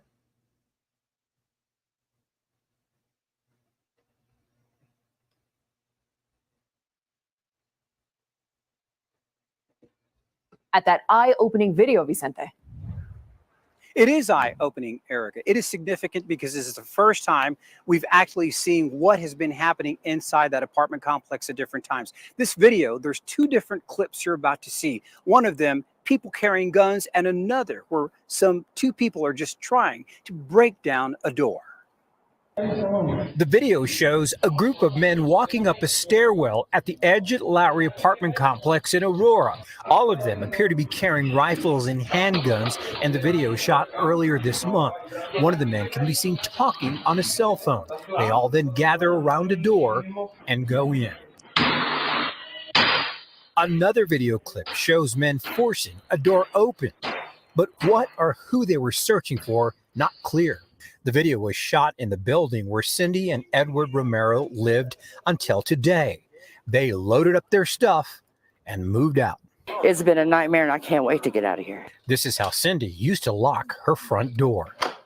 Every day when we come home, we have to do this. Every time we go outside to take out the garbage, every time we try to go to bed at night, we have to keep it like this so nobody can kick in the door The couple's car and many others here were riddled with bullets after a shootout at the complex earlier this month. The Romeros say the trouble started when a large number of migrants began moving in. They had not been able to move out for different reasons. We couldn't get any. We tried reaching out to the resources, but they told us since it wasn't actually a condemned building, we would have to wait until that was the issue, but we didn't want to wait for that. Yeah, right. That's bullshit. If they wanted to get motherfuckers out, they could. That's fucking bullshit. So the only help I got was after talking to you. We showed council member Danielle Jurinsky the video. Today, she helped the couple move out and find a new place to live. The city nonprofits have lined up to help the migrants that have come here, but nobody is helping the American citizens, the residents that are trapped in these apartment complexes. The Romeros tell us others living here had been asking when they'd be moving out. And this isn't just Americans. This is other Venezuelans that are living under this control, that are being extorted by the control of this gang. While we were on the property today, even before we left, we were told other people were moving in and taking over the Romeros unit. We did speak to the mayor's office this afternoon. They sent us a statement saying that so far there are no code enforcement violations taking place at this complex. The mayor's office also responding in part for the Aurora Police Department. They're telling us that the police department here has seen that video that we just showed you. There is a lot more to this story. We'll be covering it in the days to come. Reporting live out. So they seen it and they didn't do shit about it. Okay. Don't, you can't make this shit up, man. I'm gonna play a little bit of Papa Duck, man. I'm out, man. My boy Papa Duck be spinning. Go shoot. Here's to delicious fall favorites. Made with love right at home. And autumn fun and flavor. Let me explain something to y'all, man. Like I keep trying to tell you. Break it down. Let's say, for instance, they got rid of football. Football fans gonna be pissed, but ain't nothing they can do about it. Let's say they got rid of basketball. Oh, damn, basketball gone. Basketball fans gonna be pissed, but ain't nothing you can do about it. Everything around you, you have nothing to do about it because you don't own it. Once you come to that realization, you're gonna see just how controlled, how ill you are, because you don't own nothing. You got black men saying black women ain't shit. You got black women saying black men ain't shit. When you look at it, when you really look at it, bro, ain't none of us shit, because we don't own shit. We don't have the power nor the resources to paint the trajectory of how black women should act. Nor do you, black women, have the resources or the power to paint the trajectory of how black men should act. We don't even have enough resources to hold a bitch accountable. When I say bitch, I'm not talking about a female, I'm just talking about period. When a bitch like Charleston White get on here and talk shit about his own people, we basically are entertained by that shit versus us coming together, pulling our resources together and shutting people like that out, because those people got to be exterminated. Because what you don't understand is they are making fun of you, dummy. And I had to say it that way so that that shit can really sink in. Those people are really talking shit about their own people and becoming rich in the process. That's how motherfuckers behind wheels. But again, you don't own nothing. You don't own the fast food restaurants. You can't predict what food being sold or not being sold, even though we know that shit ain't good for us. They continue to put shit in our food that's banned in other countries. Ain't shit we can do because we don't own shit. The only thing we own is the power to come together. And the reason why we won't and we can't is because we've been programmed not to. When I say programmed not to, I mean you've been sitting in shit so long it don't stink no more. You can't even accept the fact of having a black president because it don't exist. It never existed in most folks' heads. Meaning there's shit that we go against every day and been going against it so long till we've been programmed to accept it for what it is. The White House is white. For a reason, right? He's right. You know, we so used to certain things, you know what I'm saying, that, you know, and everything in going with the status quo and going everything ritualistic to reach the point where we don't see a black president. We see one, we jump for joy. We go goo gaga. We accept it for what it is. we'll never have a real black president. We accept it for what it is. Some of this shit, man, it's even shocking to see a black gas station owner. This is how indoctrinated we are and how acceptable we are because we are programmed. You better pay attention to that shit, what I'm telling you. You get what I'm saying? The very things that they tell you to do when you have a baby. Oh, you know, you should go give them the shots, and they gotta go do. Who's telling you this shit? Like who's telling you? Did God fall out the sky telling you to do this? No. Then why are you doing it? It's crazy, bro. Every time I think about this shit, I be like, well, we are fucked, bro. We don't own nothing, bro. Everything around you is owned by other people, and there's a system in place to make sure that they continue owning shit, and you continue not owning shit. What can you do? There's anything they get rid of around us, ain't nothing you can do about it. Foods, bitch, nothing. You have no say-so in nothing, and no one sees it. Because like I say, when you've been indoctrinated so long, you accept that shit for however you see it. Like, we're okay with us not being able to create cars because there's laws put in red tape that are obstacles that we got to stumble over, that we know for a fact is there to purposely keep us as consumers. They don't want us to create that shit, and when we do create it, it's a fact. And another thing too, you notice that they suppress black inventors. They don't never talk about no black inventors at all. Even in history class, they don't talk about that shit. It's so breaking through, fascinating what they do. They either buy it and shut it down, or they'll come together and buy it and make it to be something. But you still gotta go through these same channels. It's crazy, bro. But you don't own shit. I just want that to sink in. There's nothing that you own. You don't even own your car. People think because they got a title that they own the car. No, the fuck you don't. All that title says is that you have some type of equity or state equity into this product or this thing. You don't fucking own it. If you own it, you don't have to register the motherfucker. When you register the car, you're basically giving them ownership. But you just don't know it. Right. Anything, I'm gonna be honest with you, really though, any kind of registration just shows you that it's a privilege. You're privileged. Participating in a privilege. I started drinking at a very young age. Privileges is something that could be taken away. Just got out of. Because you also gave them the ability to educate you. You shouldn't be registering a car anyway, because registration, you see what I'm saying? That basically, you know, any kind of registration just lets you know, like you were saying, that you're basically giving ownership to the government, you know. And plus, too, you shouldn't be able to register because that's showing that you're a registration should only be for people that are operating in commerce. It should not be for people that are traveling. You know what I'm saying? They're talking about your driving. A driver is a delivery person or somebody that's exporting goods. A driver is not somebody that travels and goes from place to place. That's not a driver. UPS people, those are drivers, right?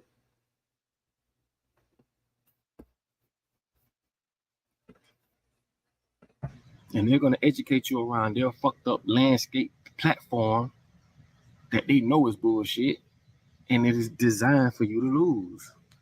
Like, come on, man. I don't have to keep going back and forth about this, bro. You know what I'm saying? You don't own nothing, bro. You don't own the TV station to get on here and shoot movies that change the trajectory. You don't. You know how many movies get batted down in Hollywood because it's going to change the perception of people? You'll never see a movie where the people overthrow the government. You're not going to put them ideas in your motherfucking head. They're not going to use their cameras and their theaters and their TV networks and shit to paint this in y'all heads to keep y'all. Why the fuck you think they got it? To keep it out your head. To keep you thinking that what they put on TV and program us to make us think this is our reality. Nothing else outside that exists. Right. And we fall for the shit simply because we dumbfounded. Program. It's the same thing, bro. However you want to put it, however you want to see it, doesn't matter. You know, it gonna always stems back to Programming. That's it. Just programming. They own everything, bro. Crazy part is it ain't even just here in America. That shit everywhere. So that lets you know all these motherfuckers are in cahoots. In China, man, they slay their people the same way. They just don't show you that shit. Go look at these videos in China about the slums. They call them the slums. This is where poor people live. These people literally walking off buildings, killing themselves. I mean, there's some nasty shit going on over there. Don't talk about Korea. Oh my God.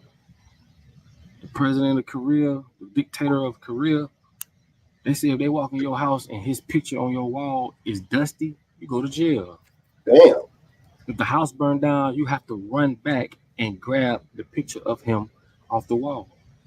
Wow. Ain't no escaping that shit. You can't get out of fucking Korea. I don't know if I think it's North Korea, South. I think it's North Korea. It's like this. Don't quote me. It's North or South.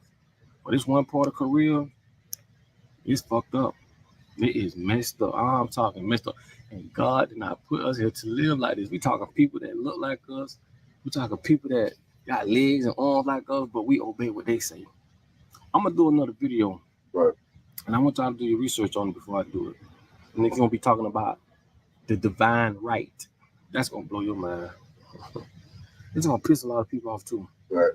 But listen, man, if you made it this far in the video, man, hey, man, it's all love, dog. But damn, bro. They got us. They done a number on us. You know what I'm saying? They got it. And it's just this illusion that we're free, bro. You're not fucking free, bro. You're not free. You never was free. From the time we got to this motherfucking planet, we've been told what we can and can't do. We're not free.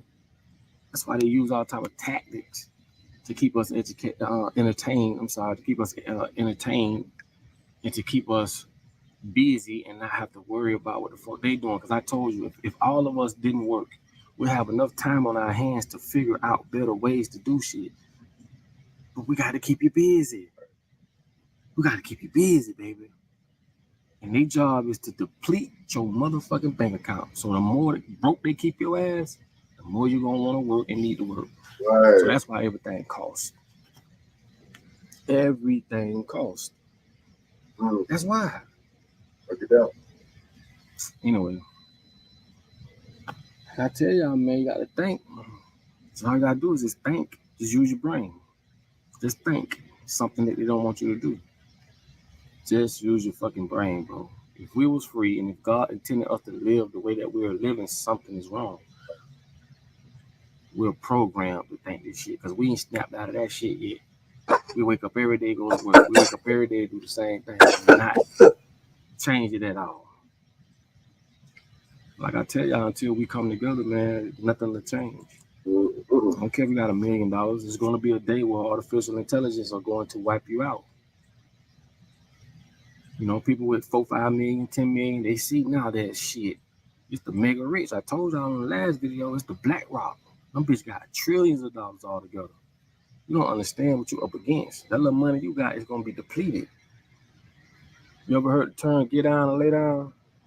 That's what they're doing. Forcing you to become a part of them. They're using fake ass money. That's fucking crazy. Anyway, man, it's your boy.